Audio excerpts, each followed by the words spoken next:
So problem ಇದೆ ಅಂತಂದ್ರೆ it's a gold mine. ನೀವು ಪ್ರಾಬ್ಲಮ್ನ ಹುಡ್ಕೊಂಡು ಹೋಗ್ತಾ ಇದ್ದೀರಾ ಅಂತಂದ್ರೆ ಯು ಕ್ಯಾನ್ ಅಚೀವ್ ಎನಿಥಿಂಗ್. ನಿಮ್ಗೊಂದು ಸಣ್ಣ ಕತೆ ಹೇಳ್ತೀವಿ. ಒಂದು ಆನೆ ನೋಡೋದಕ್ಕೆ 4 ಜನ ಕುರುಡರು ಹೋಗ್ತಾರೆ. ಕುರುಡರು ಕಣ್ ಕಾಣೋದಿಲ್ಲ. ನೀವು ಡ್ರೈವಿಂಗಿಗೆ ಜಾಸ್ತಿ ಸಮಯ ಕೊಟ್ಟರೆ ಒಳ್ಳೆ ಡ್ರೈವರ್ ಆಗಿರ್ತೀರ, ಅಥವಾ ನೀವು ಓದೋದಕ್ಕೆ ಜಾಸ್ತಿ ಸಮಯ ಕೊಟ್ಟರೆ ಒಳ್ಳೆ ರ್ಯಾಂಕ್ ತೆಗಿತೀರ. Thousands of people who are entrepreneurs, struggling entrepreneurs, ನನಗೇನು ಮಾಡಬೇಕು ಅಂತ ಗೊತ್ತಾಗ್ತಿಲ್ಲ. ಅವ್ರು ಅಯ್ಯೋ ಅಲ್ಲಿ ಪ್ರಾಬ್ಲಮ್ ಇದೆ, ನಾನು ಯಾಕೆ ಹೋಗಬೇಕು, ನನ್ನ ಕಂಫರ್ಟ್ ಝೋನಲ್ಲಿ ನಾನು ಇರ್ತೀನಿ, ನನಗೆ ಯಾಕೆ ಆ ತಲೆ ನೋವು, ನನಗೆ ಇವತ್ತು ಏನೂ ಗೊತ್ತಿಲ್ಲ, I don't know any business, ಯಾವ ನೀಶಲ್ಲಿ ಮಾಡಬೇಕು ನನಗೆ ಗೊತ್ತಿಲ್ಲ. If I come to you then I get a solution. Team of industrial experts creating entrepreneurs through education. So ಆ ನೇಮೇ ಇಟ್ಟಿರೋ ಉದ್ದೇಶನೇ ಅದು. ಇಲ್ಲಿ ಏನು ಮಾಡ್ತೀವಿ ಅಂದರೆ, ನಿಮಗೆ ಇನ್ವೆಸ್ಟ್ಮೆಂಟ್ ಇಲ್ಲ ಅಂದರೂ ಪರವಾಗಿಲ್ಲ, ಯಾವ ಫೀಲ್ಡಲ್ಲಿ ಹೋಗಬೇಕು ಅಂತ ಗೊತ್ತಿಲ್ಲ ಅಂದರೂ ಪರವಾಗಿಲ್ಲ,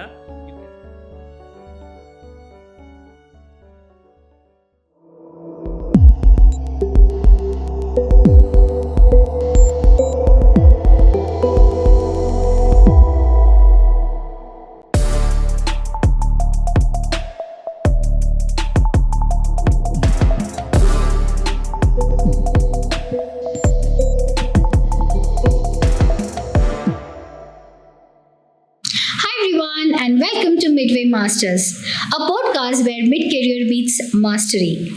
I'm your host Shalini, and you are in the space of unlocking the secret of your mid-level professional journey. Whether you are climbing the ladders, switching your gears, or sharpening your leadership edge, we are here to equip you with the tools and the insights which help you turn your professional journey into forming your own path. Each episode, we sit down with professionals who've been there, done that, and are ready to share their game-changing strategies which have helped them build their own paths. Today, our guest is a big problem solver who has a longer vision. He is the founder of a company called Tysi Private Limited Company and People Mechanics. Very different, unique names, right? So he started his journey as a failure and he's been a successful advocate for entrepreneurs today. So let's hear the big story about him, his success story, his failure story, and how he is known as the advocate of entrepreneurs. Hi Thungarajan JD, how are you doing? Yes, and thank you so much and welcome to the show. Thank you so much for inviting me to this podcast. Very nice. First thing, I've always heard you saying that you have always saying solve problems first. Okay, very unique words. Okay, then say create values. Okay, and you always say produce result. These 3 are the principles that you've always followed. Yeah. Why you have these 3 principles? Okay. See, first thing is whether you are going for a job or if you are doing a business, the 3 things comes into picture is solve problems. If you want to solve any problems of a person, they will going to pay for you, whether it's a salary or it's a business. So ಏನಾಗುತ್ತೆ, ಒಬ್ಬ ವ್ಯಕ್ತಿ ಪ್ರಾಬ್ಲಮ್ನ solve ಮಾಡಿ they are ready to pay for you, ಅಥವಾ ಒಂದು ಲೈಫಲ್ಲಿ value create ಮಾಡಿ, ಅಥವಾ ಇನ್ನೊಂದು ರಿಸಲ್ಟ್ ಪ್ರೊಡ್ಯೂಸ್ ಮಾಡಿ. So I will tell you some examples. Solve problem ಅಂತಂದ್ರೆ, ಸಿ ಹೆಡೇಕ್ ಇರುತ್ತೆ ನಿಮಗೆ, ಹುಷಾರಿಲ್ಲ ಅನ್ಕೊಳ್ಳಿ, ಹೆಡೇಕು, ಡಾಕ್ಟರ್ ಹತ್ರಕ್ಕೆ ಹೋಗ್ತೀರಾ. So he will charge you 500 rupees. ನೀವು ಪ್ರಾಬ್ಲಮ್ ಸಾಲ್ವ್ ಮಾಡಿದ್ರು 500 ರೂಪಾಯಿ ತಗೊಂಡು. Say for example you have an heart problem, so heart specialist ಹತ್ರಕ್ಕೆ ಹೋಗ್ತೀರಾ. So it's a bigger problem, he will charge you 5 lakh rupees as well. The bigger the problem that you solve, the more money you will earn. So only thing is you should solve problem. Okay. And next comes create value. So ನಿಮ್ಗೀಗ ಒಂದು example, car ತಗೊಳ್ಳಿ, 10 lakh rupeesಗೂ car ಸಿಗುತ್ತೆ. Even you can purchase for 50 lakhs as well and 1 crore rupees as well. So 10 lakh rupees, say for example Maruti car tagolli. So you can travel one place inda ಇನ್ನೊಂದು place ಹೋಗ್ತೀರಾ, but I don't guarantee the safety. So then comes Volvo, the safest car ಅಂತ ಹೇಳ್ಬೋದು. So why people are paying even 1 crore rupees ಅಂತ ಅಂದ್ರೆ, so it's a safety thing. ಅಂದ್ರೆ ನಿಮ್ಮ ಲೈಫ್ಗಿನ್ನ ಜಾಸ್ತಿ value ಬೇರೊಂದಿಲ್ಲ. ಅಥವಾ ಕಾಫಿನೇ ತಗೊಳ್ಳಿ, ಸೇ ಫಾರ್ 10 ರೂಪಾಯಿಗೂ ಕಾಫಿ ಕುಡಿಯೋರಿದ್ದಾರೆ, 100 ರೂಪಾಯಿಗೂ ಕಾಫಿ ಕುಡಿಯೋರಿದ್ದಾರೆ, ಸ್ಟಾರ್ಬಕ್ಸ್ ಅಲ್ಲಿ 500 rupeesಗೂ ಕುಡಿಯೋರಿದ್ದಾರೆ, right? So the value addition ಏನ್ ಕೊಡ್ತೀರಾ ಅನ್ನೋದ್ರ ಮೇಲೆ ನಿಮಗೆ ದುಡ್ಡು ಜಾಸ್ತಿ ಸಿಗ್ತಾ ಹೋಗುತ್ತೆ. Either you learn money or you will get a salary more.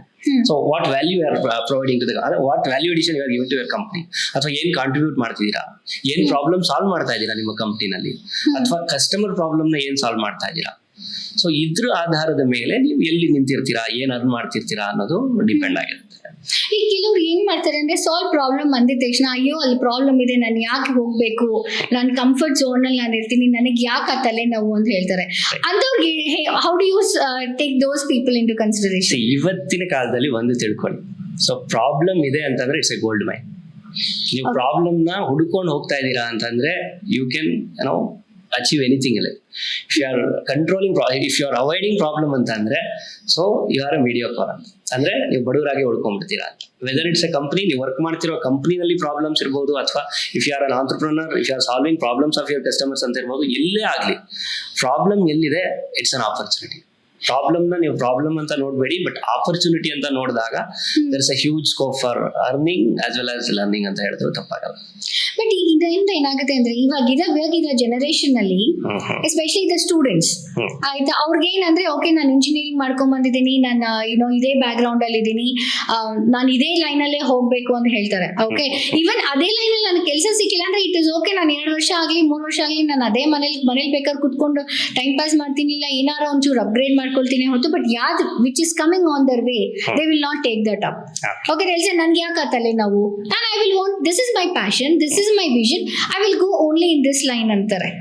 Correct, because they don't want to get into those, and they will waste their own time 2 years 3 years ಮನೇಲಿ ಕುತ್ಕೋತಾರೆ. ಅದಾದ್ಮೇಲೆ they will have no value. Yes. Okay, 2 ವರ್ಷ 3 ವರ್ಷ ಕಂಪನಿಗೆ ಹೋದ ಇಂಟರ್ವ್ಯೂಸ್ಗೆ 2 ವರ್ಷ ಏನಪ್ಪಾ ಮಾಡ್ತಿದ್ದೆ ಅಂತ ಕೇಳ್ತಾರೆ. ಓಕೆ, ಅವ್ರಿಗೆ what is the suggestion that you give?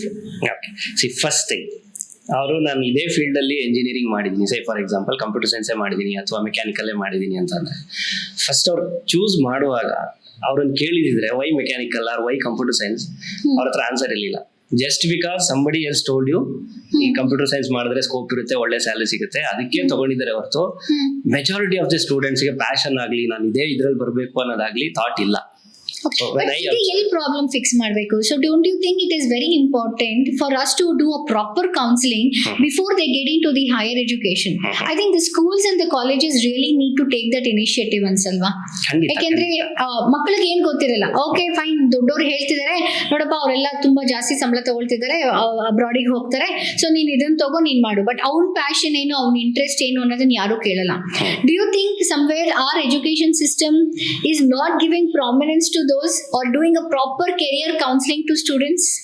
See, ಇಲ್ಲಿ ಏನಾಗ್ತಿದೆ, ಕೆರಿಯರ್ ಕೌನ್ಸಿಲಿಂಗ್ ಅನ್ನೋದಕ್ಕಿಂತ ಸ್ಟೂಡೆಂಟ್ಸ್ ಬಿಲೀವ್ ಮೋರ್ ಯಾರಂದ್ರೆ ಅವ್ರ ಸೀನಿಯರ್ಸ್ ನ, ಅವರ ಒಂದು ಬ್ರದರ್ ಸಿಸ್ಟರ್ಸ್ ಯಾರು ಇದ್ ಮಾಡಿದ್ದಾರೆ, ಡಿಗ್ರಿ ಮಾಡ್ಕೊಂಡಿದ್ದಾರೆ, ಅವ್ರು ಏನ್ ಮಾಡ್ತಿದ್ದಾರೆ ಅದ್ರ ಥ್ರೂ ಅವರು ಮೋಟಿವೇಟ್ ಆಗಿ ಮಾಡ್ತಿದ್ದಾರೆ ಹೊರತು ಪ್ಯಾಷನ್ ನ ಫಾಲೋ ಮಾಡ್ತಿರೋರು ತುಂಬಾ ಜನ ಕಡಿಮೆ ಅಂತ ಹೇಳಿದ್ರು ತಪ್ಪಾಗಲ್ಲ.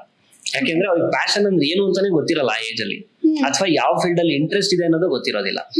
So simply they are following the trend ಅಂತ. Okay. ಸೊ ತಪ್ಪೇನಿಲ್ಲ. See, end of the day what is the purpose of education?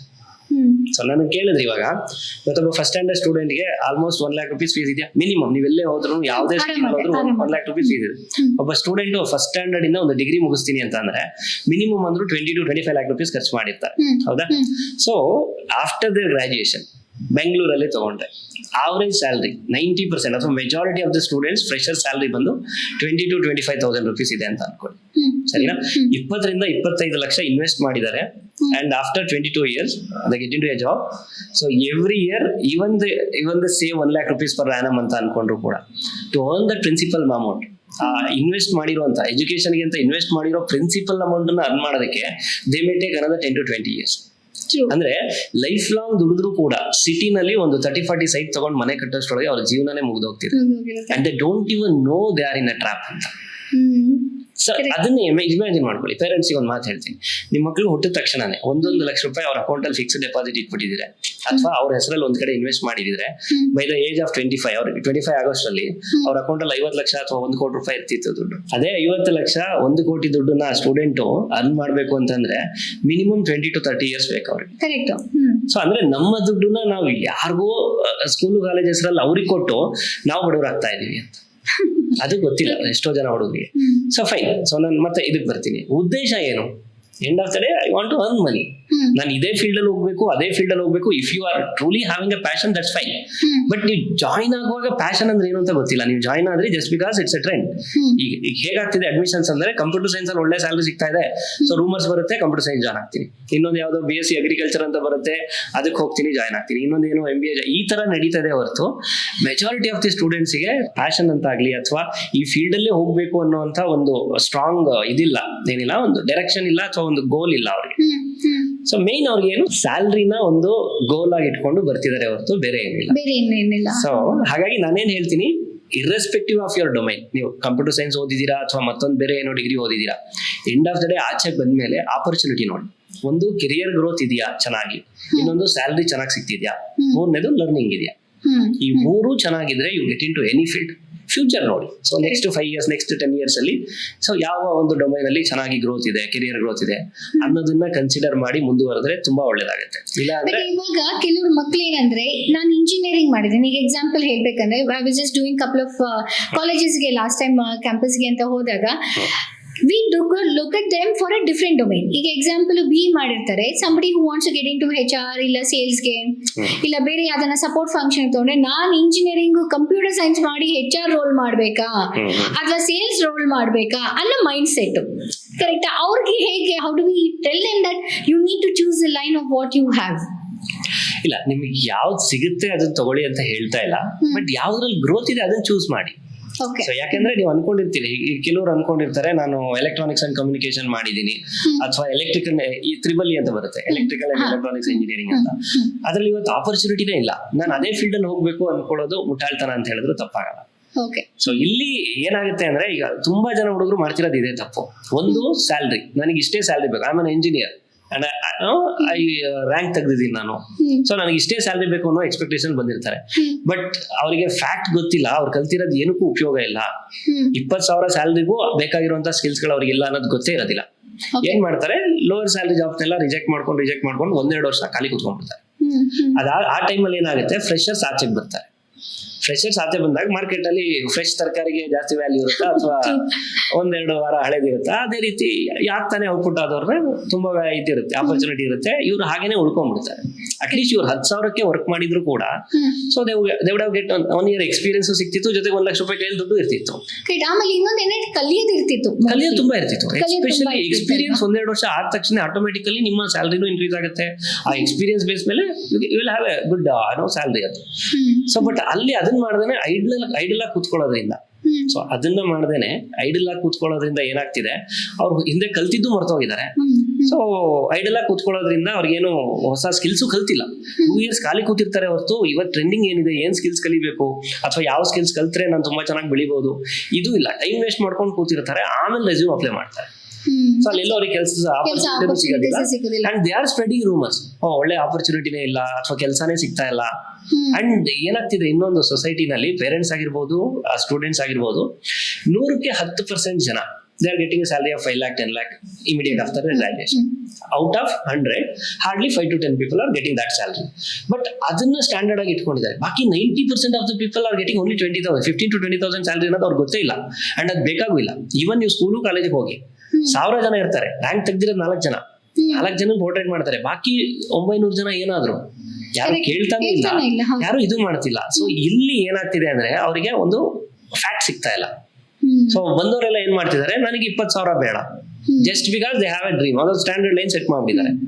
ಅವ್ರು ಅದನ್ನ ತಗೊಳ್ಳೋದಕ್ಕೆ ಅವ್ರ ಹತ್ರ ಏನ್ ಸ್ಕಿಲ್ಸ್ ಇತ್ತು, ಏನ್ ಆಟಿಟ್ಯೂಡ್ ಇತ್ತು, ಯಾವ ರೀತಿ ಅವ್ರು ವರ್ಕ್ ಮಾಡಿದ್ರು, ಅದ್ರ ಬಗ್ಗೆನೂ ತಲೆ ಕೆಡಿಸ್ಕೋತಲ್ಲ. ಅವ್ನು ತಗೋತಿದ್ದಾನೆ, ನನಗೂ ಬೇಕು. ಆಮೇಲೆ ಇನ್ನೊಂದು ಮೈಂಡ್ ಸೆಟ್ ಏನಂದ್ರೆ, ನನ್ಗೆಲ್ಲ ದೊಡ್ಡ MNCನೇ ಬೇಕು.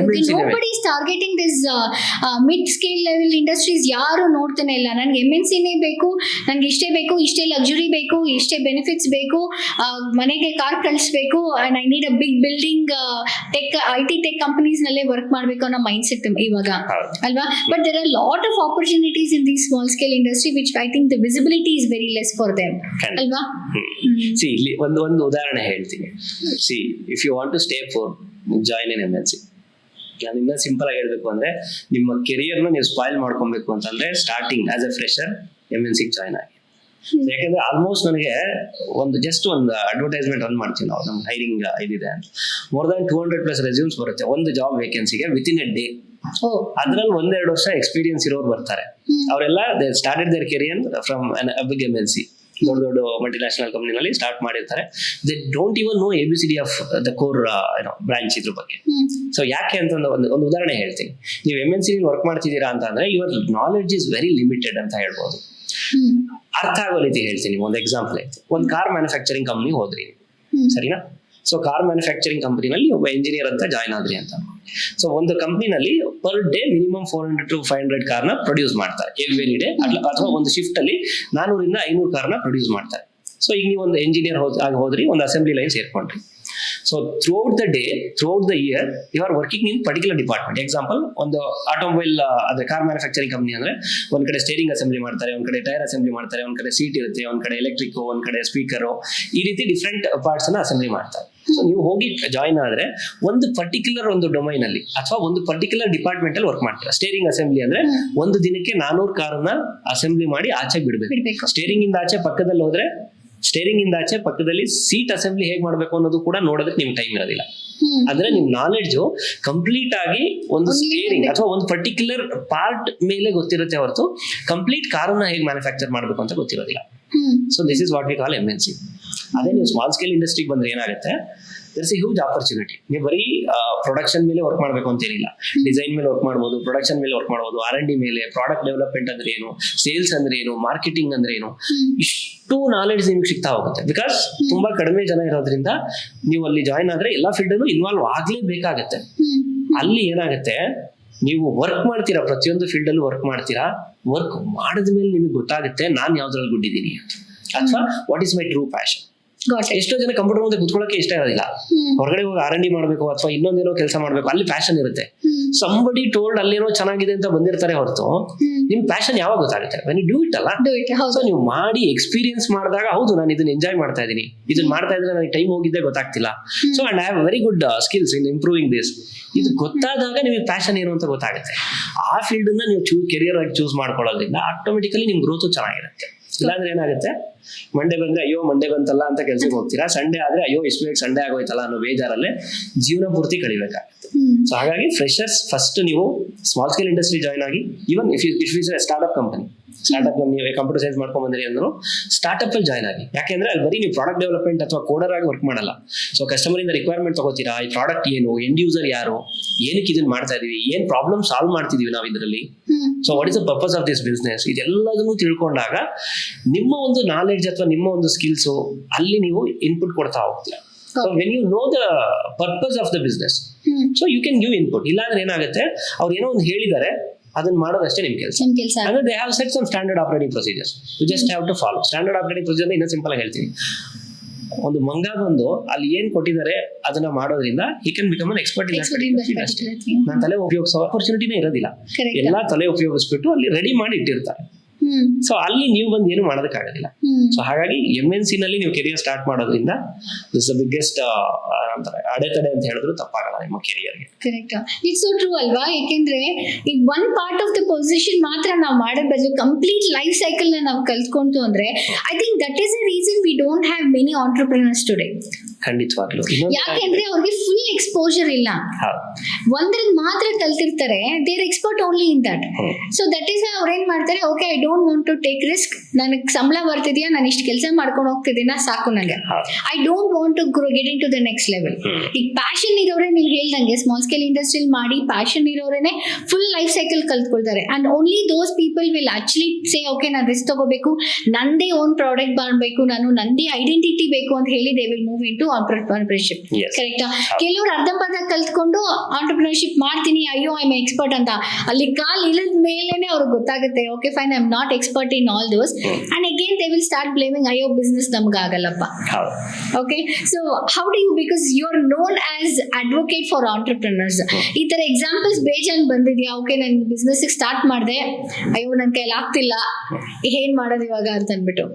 ಮೆಜಾರಿಟಿ ಅಂದ್ರೆ 60% ಗಿಂತ ಜಾಸ್ತಿ ಆಪರ್ಚುನಿಟೀಸ್ ಇರೋದು ಸ್ಮಾಲ್ ಸ್ಕೇಲ್ ಇಂಡಸ್ಟ್ರಿನಲ್ಲಿ. Oh nice.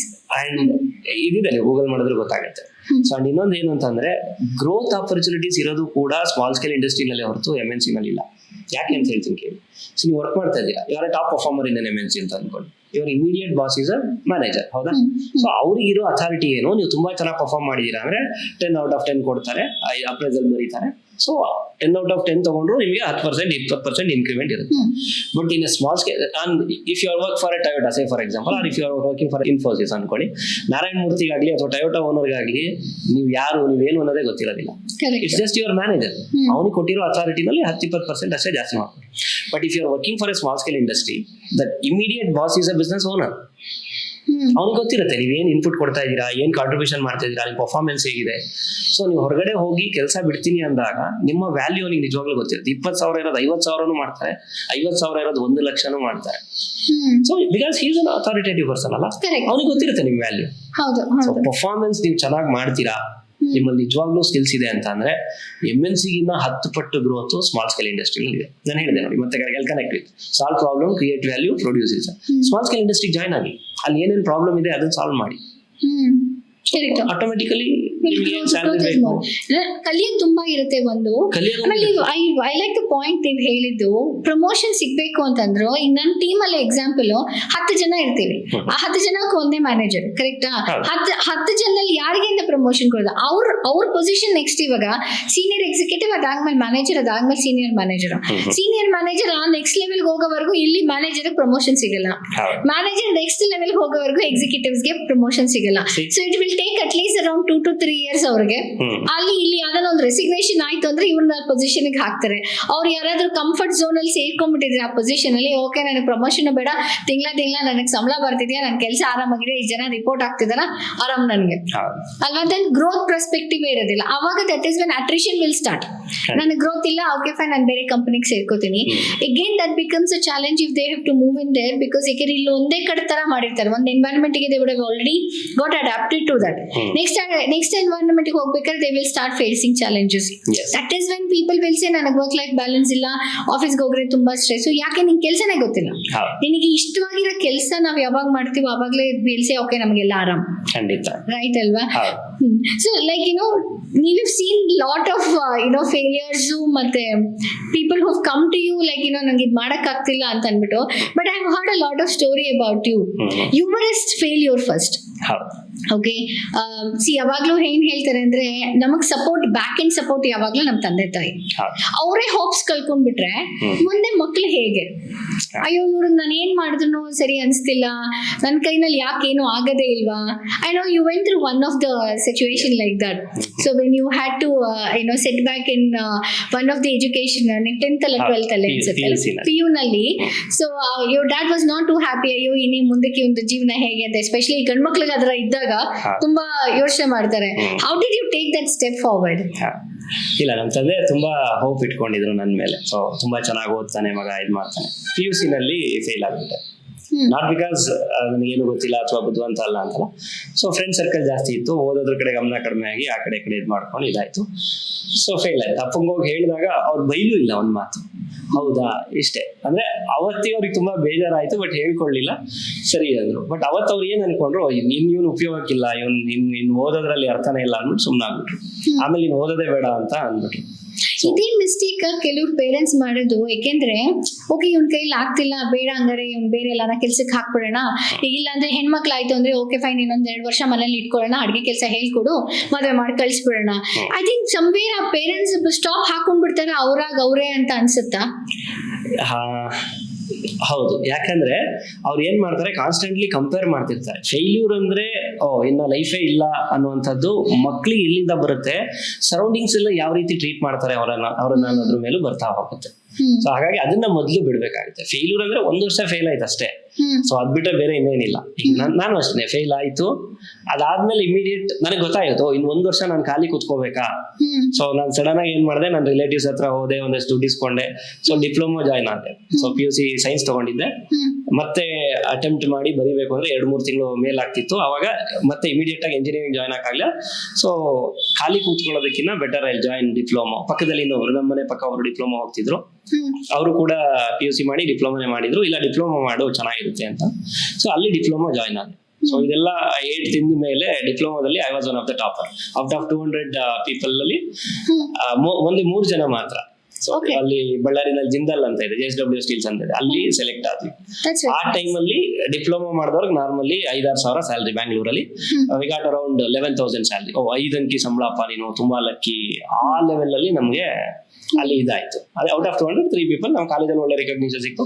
ಅಲ್ಲಿ ಹೋದಾಗ ಏನಾಯ್ತು ಅಂದ್ರೆ ಆಲ್ ಓವರ್ ಕರ್ನಾಟಕ ಕುರಿಗಳ ತರ ಡಿಪ್ಲೊಮಾದವ್ರನ್ನ ಕರ್ಕೊಂಡ್ ಬಂದಿದ್ದಾರೆ. 11,000 ಸ್ಯಾಲ್ರಿ ಹೊರಗಡೆಯಿಂದ ಚೆನ್ನಾಗಿದೆ, ಬಟ್ ಒಳಗಡೆ ಹೋದ್ರೆ ಅಲ್ಲಿ ಅಷ್ಟೊಂದೇನು ಗ್ರೋತ್ ಇರ್ಲಿಲ್ಲ.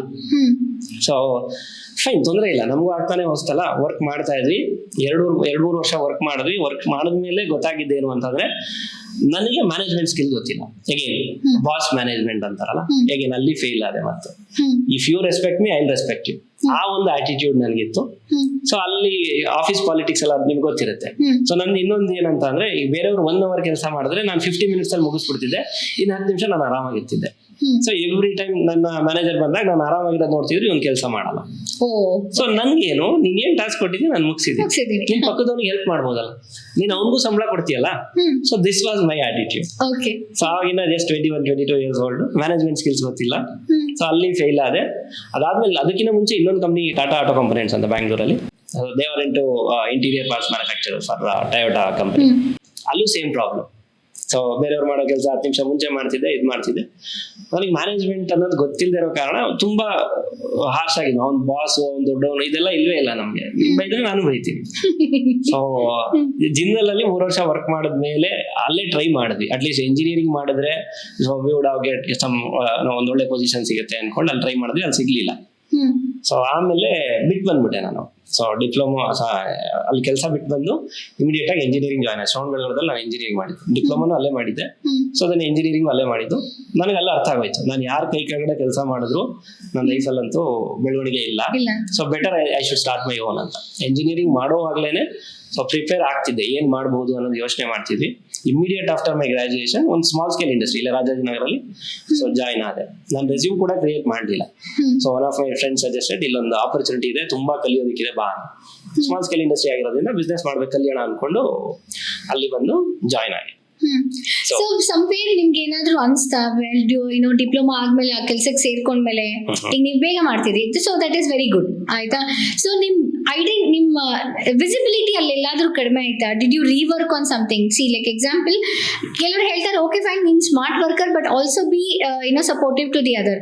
ಡಿ ಯು ಸಂವೇರ್ ಫೀಲ್ ನಾನು ಇನ್ನೂ ಒಂದ್ ಸ್ವಲ್ಪ ಅಲ್ಲೇ ಒಂಚೂರು ಸಪೋರ್ಟಿವ್ ಆಗಿ ಅವ್ರು ಹೇಳ್ದಂಗೆ ಇನ್ನೂ ಜಾಸ್ತಿ ಕೆಲಸ ಮಾಡ್ಕೊಂಡು ಹೋಗಿದ್ರೆ I would have had a growth there? ಇಲ್ಲ ನನ್ನ ಆಟಿಟ್ಯೂಡ್ ಹಾಗೆ ಇರೋದು, ಐ ವಿಲ್ ನಾಟ್ ಬೋ ಮೈ ಹೆಡ್ ಫಾರ್ ಎನಿಬಡಿ ಅಂತಾನೆ ಇತ್ತಾ? ಇಲ್ಲ, ಅಲ್ಲಿ ಏನಾಗ್ತಿತ್ತು ಅಂದ್ರೆ ಕೆಲಸ ಮಾಡಿ ನಮ್ಮ ಏನ್ ರೆಸ್ಪಾನ್ಸಿಬಿಲಿಟಿ ಇದೆ ಅದನ್ನ ಮಾಡಿ ಅಂತ ಅಂದಾಗ ನಾವು ತುಂಬಾ ಖುಷಿಯಿಂದ ಮಾಡ್ತಿದ್ವಿ. ಬಟ್ ಪಾಲಿಟಿಕ್ಸ್ ಅಂದ್ರೆ ಏನು, ಅಲ್ಲಿ ಲೇಬರ್ ಕೆಲಸ ಮಾಡಿಸ್ಬೇಕು. Because my manager started his career from that ಇದರಲ್ಲಿ, ಆ ಒಂದು ಲೇಬರ್ ಜಾಬ್ ಮಾಡ್ಕೊಂಡು ಅಲ್ಲಿ ಆಪರೇಟರ್ಸ್ ಗಳಿಗೆ ಬಕೆಟ್ ಹಿಡಿದು ಅವರಿಗೆ ಕಾಫಿ ಟೀ ತಂದ್ಕೊಡೋದು, ಅವ್ರು ಕೇಳಿದ್ದೆಲ್ಲ ತಂದ್ಕೊಡೋದು. This is a culture.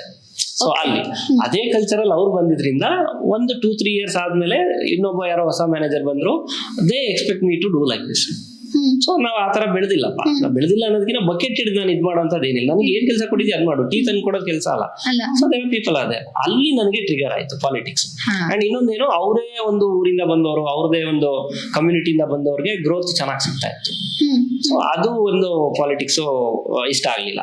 So ಅಲ್ಲಿ ನಾನು ಡಿಸೈಡ್ ಮಾಡಿದ್ದೆ ಏನಂತ ಅಂದ್ರೆ ಬೆಟರ್ ಲೀವ್ ಅಂತ. ಆಮೇಲೆ ಇನ್ನೊಂದು ಕಂಪ್ನಿ ಹೋದಾಗ ನೀವು ಏನೇ ಪರ್ಫಾರ್ಮ್ ಮಾಡಿ, end of the day if you don't know how to manage your if you don't know how to manage your boss, ನಿಮ್ ಬಾಸಿಗೆ ಬಕೆಟ್ ಹಿಡಿಯಕ್ಕೆ ಬರಲಿಲ್ಲ ಅಂದ್ರೆ ಯು ಕೆನಾಟ್ ಸರ್ವೈವ್. ಸೊ ನಾನು ಆಟಿಟ್ಯೂಡ್ ಅಲ್ಲಿ ಬೆಳೆದವನಲ್ಲ, ಮನೇಲಿ ಮುದಿನ ಮಗ, ಗಂಡ ಮಗ ಚೆನ್ನಾಗಿ ಸಾಕಿದ್ದು. ಸೊ ಅಲ್ಲಿಂದ ಬಟ್ ಬಿಟ್ಟು ಬಂದಾಗ ನನಗೆ ಅನ್ಸಿದ್ ನಿಜ, ಹೌದು. So I did a good thing. Even today starting salary ಅಷ್ಟೇ ಇದ್ರು ಕೂಡ ಮೆಜಾರಿಟಿ ಆಫ್ ದಿ MNC ನಲ್ಲಿ ನಾನು ಏನ್ ಅರ್ನ್ ಮಾಡ್ತಾ ಇದ್ದೀನಿ ಅದ್ರದ್ದು 10-20% ಅರ್ನ್ ಮಾಡಕ್ ಆಗ್ತಿಲ್ಲ. 15-20 ವರ್ಷ ಆದ್ರೂ ಕೂಡ ಅಲ್ಲಿ ಅರ್ನ್ ಮಾಡ್ತಾ ಇಲ್ಲ. ನನ್ನ ಜೊತೆ ವರ್ಕ್ ಮಾಡ್ತಿದ್ದವ್ರು ಇನ್ನೂ ಅಲ್ಲೇ ಇದಾರೆ ಕೆಲವರು. ಅಲ್ಲಿ ಅರ್ಥ ಆಗಿದ್ದೇನು ಅಂದ್ರೆ MNC ನಲ್ಲಿ ಸ್ಟಾರ್ಟಿಂಗ್ ಸ್ಯಾಲರಿ ಜಾಸ್ತಿ ತೋರಿಸ್ತಾರೆ.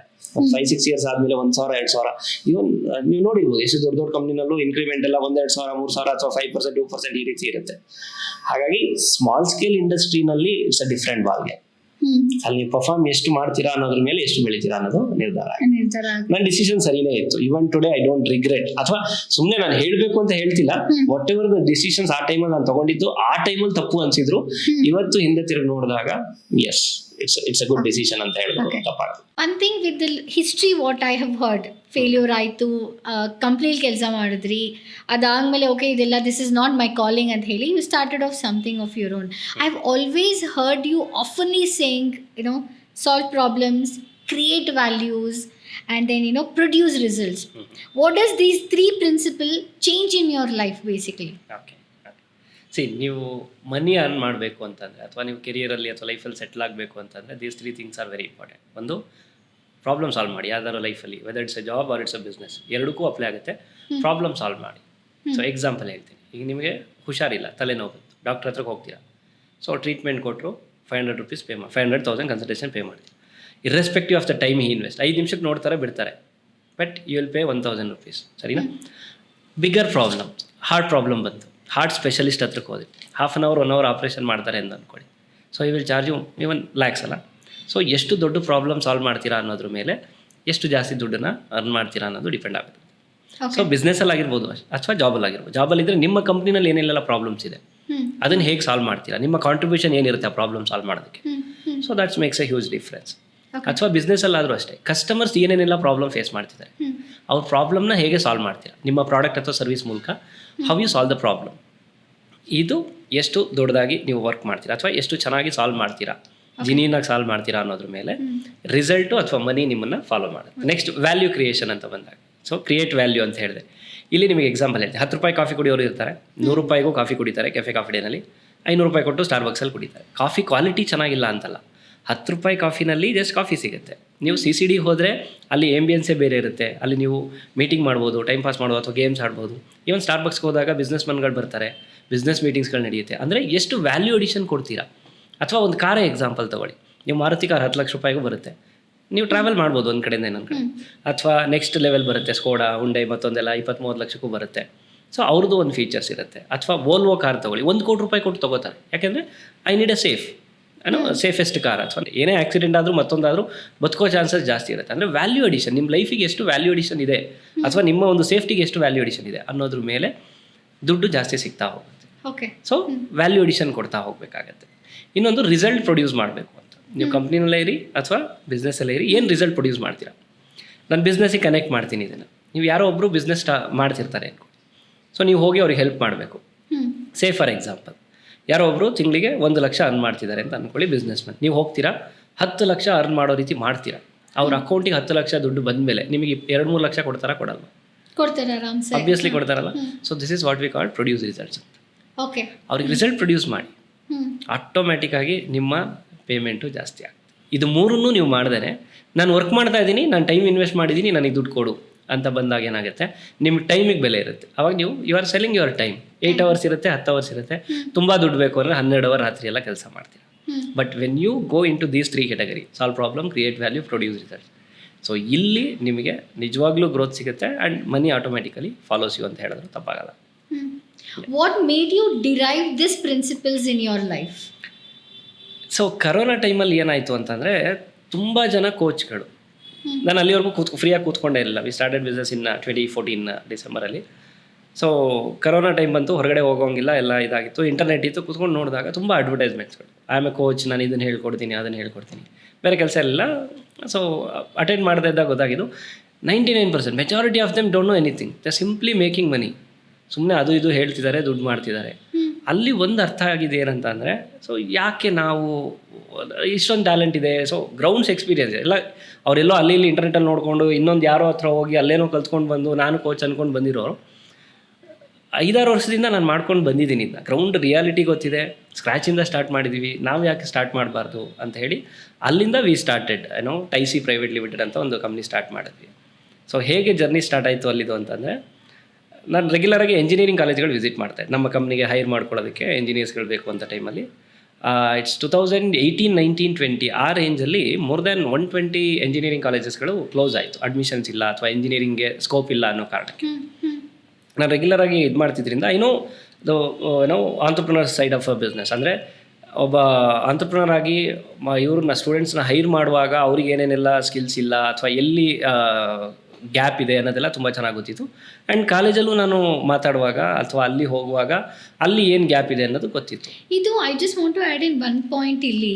ವೈ ಬಿಕಾಸ್ ಕಾಲೇಜಲ್ಲಿ ನಮಗೆ ಬೇಕಾಗಿರೋರು ಹೈರ್ ಮಾಡೋದಕ್ಕೆ ಕಷ್ಟ ಆಗುತ್ತೆ ಅಂತಂದಾಗ ಸಮ್ವೇರ್ ಇವಾಗ ಸ್ಕೂಲಲ್ಲಿ ನಮ್ಗೆ ಏನು ಬೇಕೋ ಕಾಲೇಜಲ್ಲಿ ಏನು ಬೇಕೋ ಅದು ಬುಕ್ಸ್ ಹೇಳ್ಕೊಡ್ತಾರೆ ಮುಗೀತು.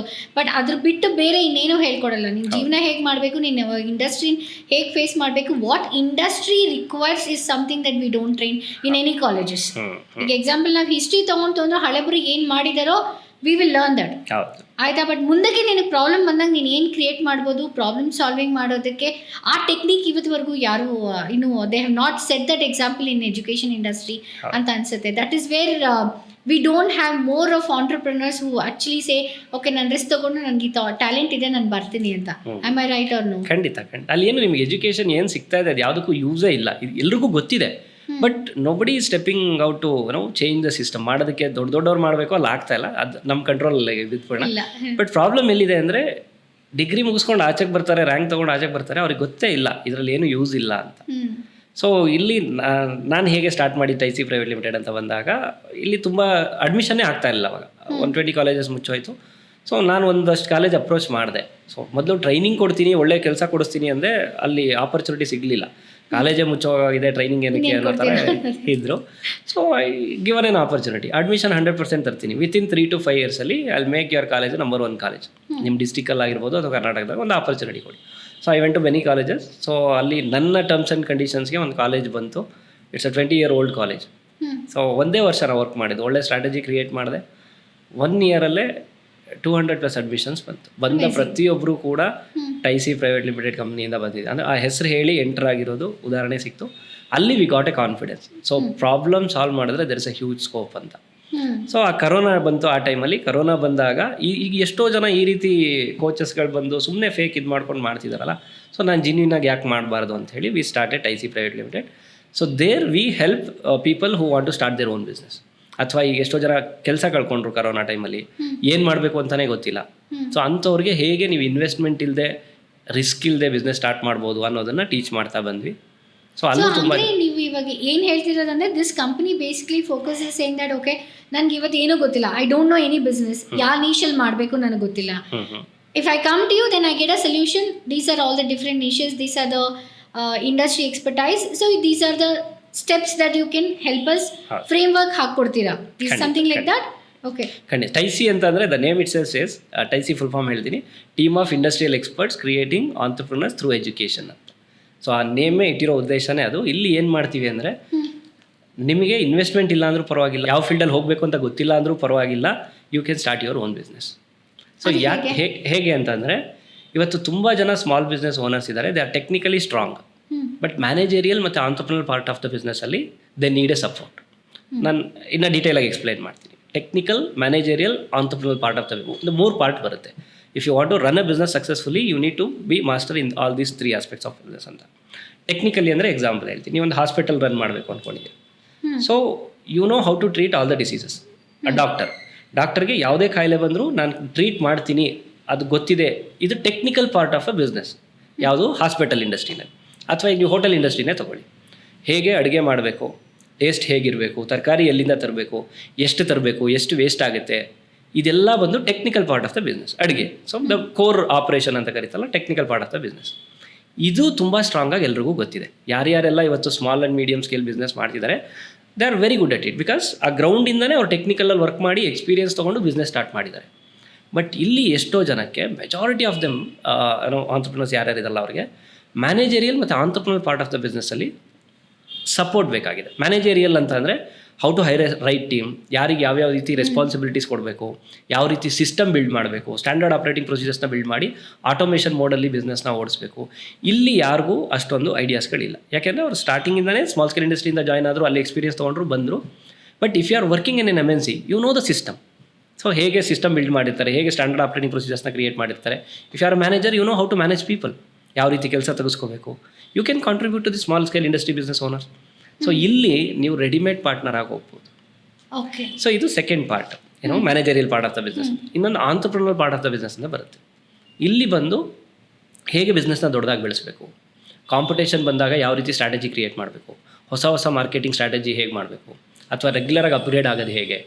ಸೊ ಇದನ್ನೆಲ್ಲ entrepreneur part of the business ಅಂತ ಕರೀತಾರೆ, ಈ ಕೆಲಸಗಳನ್ನು ಮಾಡೋದು.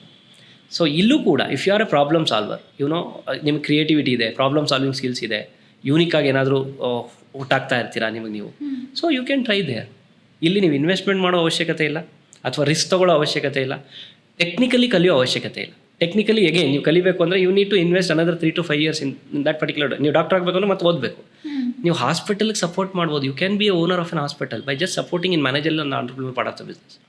By just supporting in managerial and the entrepreneurial part of the business. And hire people who are technically expertised. Yes. ಅದು ಮ್ಯಾನೇಜರಿಯಲ್ ಬರುತ್ತೆ. ಆಂಟ್ರಪ್ರಿನರ್ಲಿ if you are a problem solver, so ಆ ಹಾಸ್ಪಿಟಲಿಗೆ ಜಾಸ್ತಿ ಜನ ಹೇಗೆ ಬರೋದಕ್ಕೆ ಮಾಡ್ಬೋದು, ಬ್ರ್ಯಾಂಡ್ ಹೇಗೆ ಕ್ರಿಯೇಟ್ ಮಾಡ್ಬೋದು, ವ್ಯಾಲ್ಯೂ ಅಡಿಷನ್ ಹೇಗೆ ಕೊಡ್ಬೋದು, ಸೊ ನಂಬರ್ 1 ಹಾಸ್ಪಿಟಲ್ ಆಗಿ ಹೇಗೆ ಮಾಡ್ಬೋದು, ಇಲ್ಲಿ ವರ್ಕ್ ಮಾಡ್ಬೋದು. ಈ ಥರ ನೀವು ಯಾವುದೇ ಬಿಸ್ನೆಸ್ ತೊಗೊಳ್ಳಿ. ಬಿಸ್ನೆಸ್ ಸೆಲೆಕ್ಟ್ ಮಾಡುವಾಗ ಆ ಒಂದು ಬಿಸ್ನೆಸ್ಸಲ್ಲಿ ಪೊಟೆನ್ಷಿಯಲ್ ಪ್ರಾಡಕ್ಟ್ ಅಥವಾ ಸರ್ವಿಸಸ್ ಇರಬೇಕು. ಆ ಥರ ಬಿಸ್ನೆಸ್ ಸೆಲೆಕ್ಟ್ ಮಾಡಿ, ಓನರ್ಸ್ ತುಂಬ ಕಷ್ಟಪಡ್ತಿರ್ತಾರೆ, ಒಂದು ರೈಟ್ ಪಾರ್ಟ್ನರ್ ಸಿಗ್ತಾರಲ್ಲ ಅಥವಾ ರೈಟ್ ಟೀಮ್ ಸಿಗ್ತಾರಲ್ಲ. ಈಗ ಏನಾಗಿದೆ, ಎಲ್ಲರಿಗೂ MNC ಜಾಬೇ ಬೇಕು ಮಕ್ಕಳಿಗೆ ಔಟ್ಪುಟ್ ಆದಾಗ. They don't want to get into small scale industry. And experience ಇರೋರು ಯಾರು ಬರಲ್ಲ, ಯಾಕೆಂದರೆ ಆ ಸ್ಯಾಲ್ರಿ ಅಫೋರ್ಡ್ ಮಾಡೋಕ್ಕಾಗಲ್ಲ. ನೀವು ಬನ್ನಿ, ಫಸ್ಟ್ ರಿಸಲ್ಟ್ ಪ್ರೊಡ್ಯೂಸ್ ಮಾಡಿ, ದುಡ್ಡು ಕೇಳಬೇಡಿ, ರಿಸಲ್ಟ್ ಪ್ರೊಡ್ಯೂಸ್ ಮಾಡಿ, ವ್ಯಾಲ್ಯೂ ಅಡಿಷನ್ ಕೊಡಿ. ನಾನು ಹೇಳಿದ್ನಲ್ಲ ನಿಮಗೆ, ಈಗ ಒಬ್ಬ 1 ಲಕ್ಷ ರೂಪಾಯಿ ದುಡಿತಾ ಇರ್ತಾನೆ ಬಿಸ್ನೆಸ್ ಓನರ್ಸ್. ಸೊ ನೀವು ಹೋದ್ರಿ, ಅವ್ನ ಬಿಸ್ನೆಸ್ಸಲ್ಲಿರೋ ಚಾಲೆಂಜೆಲ್ಲ ಸಾಲ್ವ್ ಮಾಡಿದ್ರಿ, 1 ಲಕ್ಷ ದುಡಿಯೋನ್ನ 10 ಲಕ್ಷ ದುಡಿಯೋ ರೀತಿ ಮಾಡಿದ್ರಿ. ಆಟೋಮೆಟಿಕ್ಕಾಗಿ ನೀವು 10 ಲಕ್ಷ ದುಡಿದ ಮೇಲೆ 2-3 ಲಕ್ಷ ನಿಮ್ಗೆ ಕೊಡಲ್ಲ. To earn that salary 2-3 lakh rupees you need 10 years 20 years of experience. But ಇಲ್ಲಿ 1 or 2 years ನೀವು ಅಚೀವ್ ಮಾಡ್ಬೋದಂತ. ತುಂಬ ಸ್ಕೋಪ್ ಇದೆ, ಎಷ್ಟೋ ಜನಕ್ಕೆ ಗೊತ್ತಿಲ್ಲ. ಅಪ್ಪ ಹಾಕಿದ ಆಲದ ಮರ, ಚೆನ್ನಾಗೋದು, ರ್ಯಾಂಕ್ ತೆಗಿ, MNC ನಲ್ಲಿ ಜಾಬ್ ತಗೋ, 20 ವರ್ಷ ಆದಮೇಲೆ ಮ್ಯಾನೇಜರ್ ಆಗು ಅಥವಾ ಕೆಲಸ ಬಿಡು, ಸಮಥಿಂಗ್. ಇಲ್ಲಿ ಏನಾಗುತ್ತೆ, ಬಿಸ್ನೆಸ್ ಅಂತ ಬಂದಾಗ ನೀವು 60 ವರ್ಷ ಆಗಲಿ 50 ವರ್ಷ ಆಗಲಿ, ನೀವು ನಾಳೆ ಬೆಳಗ್ಗೆ ಕೆಲಸಕ್ಕೆ ಹೋದರೆ ಮಾತ್ರನೇ ನಿಮಗೆ ಊಟ, ಸ್ಯಾಲ್ರಿ. ಒಂದು 2-3 ತಿಂಗಳು ನೀವು ಕೆಲಸಕ್ಕೆ ಹೋಗಲಿಲ್ಲ, ನೀವು ಸರ್ವೈವಲ್ಗೂ ಒದ್ದಾಡ್ತಿರ್ತೀರ. ಬಟ್ ಬಿಸ್ನೆಸ್ ಆಗಲ್ಲ. ನೀವೊಂದು 5 ವರ್ಷ ಚೆನ್ನಾಗಿ ಕೆಲಸ ಮಾಡಿ, 5-10 ವರ್ಷ ಒಂದು ಬಿಸ್ನೆಸ್ನ ಸಕ್ಸಸ್ಫುಲ್ಲಾಗಿ ಸೆಟಪ್ ಮಾಡಿಬಿಟ್ರೆ ಆಟೋಮೆಟಿಕಲಿ ನೀವು ಸಾಯೋವರೆಗೂ ಅದು ರಿಟರ್ನ್ ಕೊಡ್ತಾ ಇರುತ್ತೆ. ಸೊ ಇಟ್ಸ್ ಲೈಕ್, ಇನ್ನೂ ಸಿಂಪಲಾಗಿ ಹೇಳಬೇಕು ಅಂದರೆ, ನಾನು ಬಿಸ್ನೆಸ್ ಸ್ಟಾರ್ಟ್ ಮಾಡಿದಾಗ ಫಸ್ಟ್ 2-3 ಇಯರ್ಸಲ್ಲಿ ರಿಟರ್ನ್ ಇರಲಿಲ್ಲ. ಏನು ತುಂಬ ಸ್ಟ್ರಗ್ಲಿಂಗ್ ಫೇಸ್ ಅದು. ಯಾವುದೇ ಬಿಸ್ನೆಸ್ ಆಗಲಿ ಸ್ಟಾರ್ಟ್ ಮಾಡಿದಾಗ ಅಷ್ಟು ರಿಟರ್ನ್ ಇರಲ್ಲ. ನಮ್ಮ ತಂದೆ ಬಂದು ಹೇಳ್ತಿದ್ರು, 2-3 ವರ್ಷದಿಂದ ವರ್ಕ್ ಮಾಡ್ತಿದ್ದೀರಾ, ನೀನು ಹೊರಗಡೆ ಕೆಲಸಕ್ಕೆ ಹೋದರೆ ಅಟ್ಲೀಸ್ಟ್ ಒಂದು 50-60 ಸಾವಿರ ಸ್ಯಾಲ್ರಿ ಸಿಗುತ್ತೆ, ಯಾಕೆ ಇಲ್ಲಿ ಓದಾಡ್ತಾ ಇದೆಯಾ, 10-20 ಸಾವಿರ ಅರ್ನ್ ಮಾಡೋಕ್ಕಾಗ್ತಿಲ್ಲ. ಆ ಟೈಮಲ್ಲಿ ನಮ್ಮಪ್ಪ ರಿಟೈರ್ಡ್ ಆಗಿದ್ರು, ತೆಂಗಿನ ಗಿಡ ಹಾಕಿದ್ರು. ಅದಕ್ಕೂ 5 ವರ್ಷ ಬೇಕು ಫಲ ಇದೆಲ್ಲ ಕಾಯಿ ಬಂದುಬಿಡೋದಕ್ಕೆ. ನಾನು ಕೇಳಿದೆ, 4-5 ವರ್ಷದಿಂದ ನೀವು ದುಡ್ಡು ಹಾಕ್ತಾ ಇದ್ದೀರಾ, ಇನ್ವೆಸ್ಟ್ ಮಾಡ್ತಾ ಇದ್ದೀರಾ, ಯಾಕೆ ಇದು ಮಾಡ್ತಿದ್ದೀರಾ? ಅವ್ರು ಹೇಳಿದ್ರು, ಇಲ್ಲಪ್ಪ, ಅದಕ್ಕೆ ಒಂದು ಸರಿ ಫಲ ಕೊಡೋಕ್ಕೆ ಶುರು ಮಾಡಿದ್ಮೇಲೆ ನೀನು ಕೂತ್ಕೊಳ್ತಿರ್ಬೋದು ಲೈಫ್ ಲಾಂಗು. ಬಿಸ್ನೆಸ್ಸು ಅಷ್ಟೇ ಅಪ್ಪ, 4-5 ವರ್ಷ ನೀವು ವರ್ಕ್ ಮಾಡಿ ಆಟೋಮೆಟಿಕಲಿ ಅದು ಲೈಫ್ ಲಾಂಗ್ ನಿಮಗೆ ಊಟ ಕೊಡುತ್ತೆ ಅಂತ. ಸೊ ಸ್ಯಾಲ್ರಿ ಮತ್ತು ಜಾಬ್ ಅನ್ನೋದು ಇನ್ಸ್ಟೆಂಟ್ ಮನಿ. ನಾನು ಇವತ್ತು ಕೆಲಸ ಮಾಡ್ತೀನಿ, ನಂಗೆ ನಾಳೆ ದುಡ್ಡು ಬೇಕು. ನೀವು ಸಾಯೋವರೆಗೂ ಕೆಲಸ ಮಾಡಲೇಬೇಕು. ಬಟ್ ಬಿಸ್ನೆಸ್ ಅನ್ನೋದು 5-10 ವರ್ಷ ಕಷ್ಟಪಡಿ. If you hire a mentor, so if you upgrade your self regularly, 5 years is more than sufficient to build a successful business.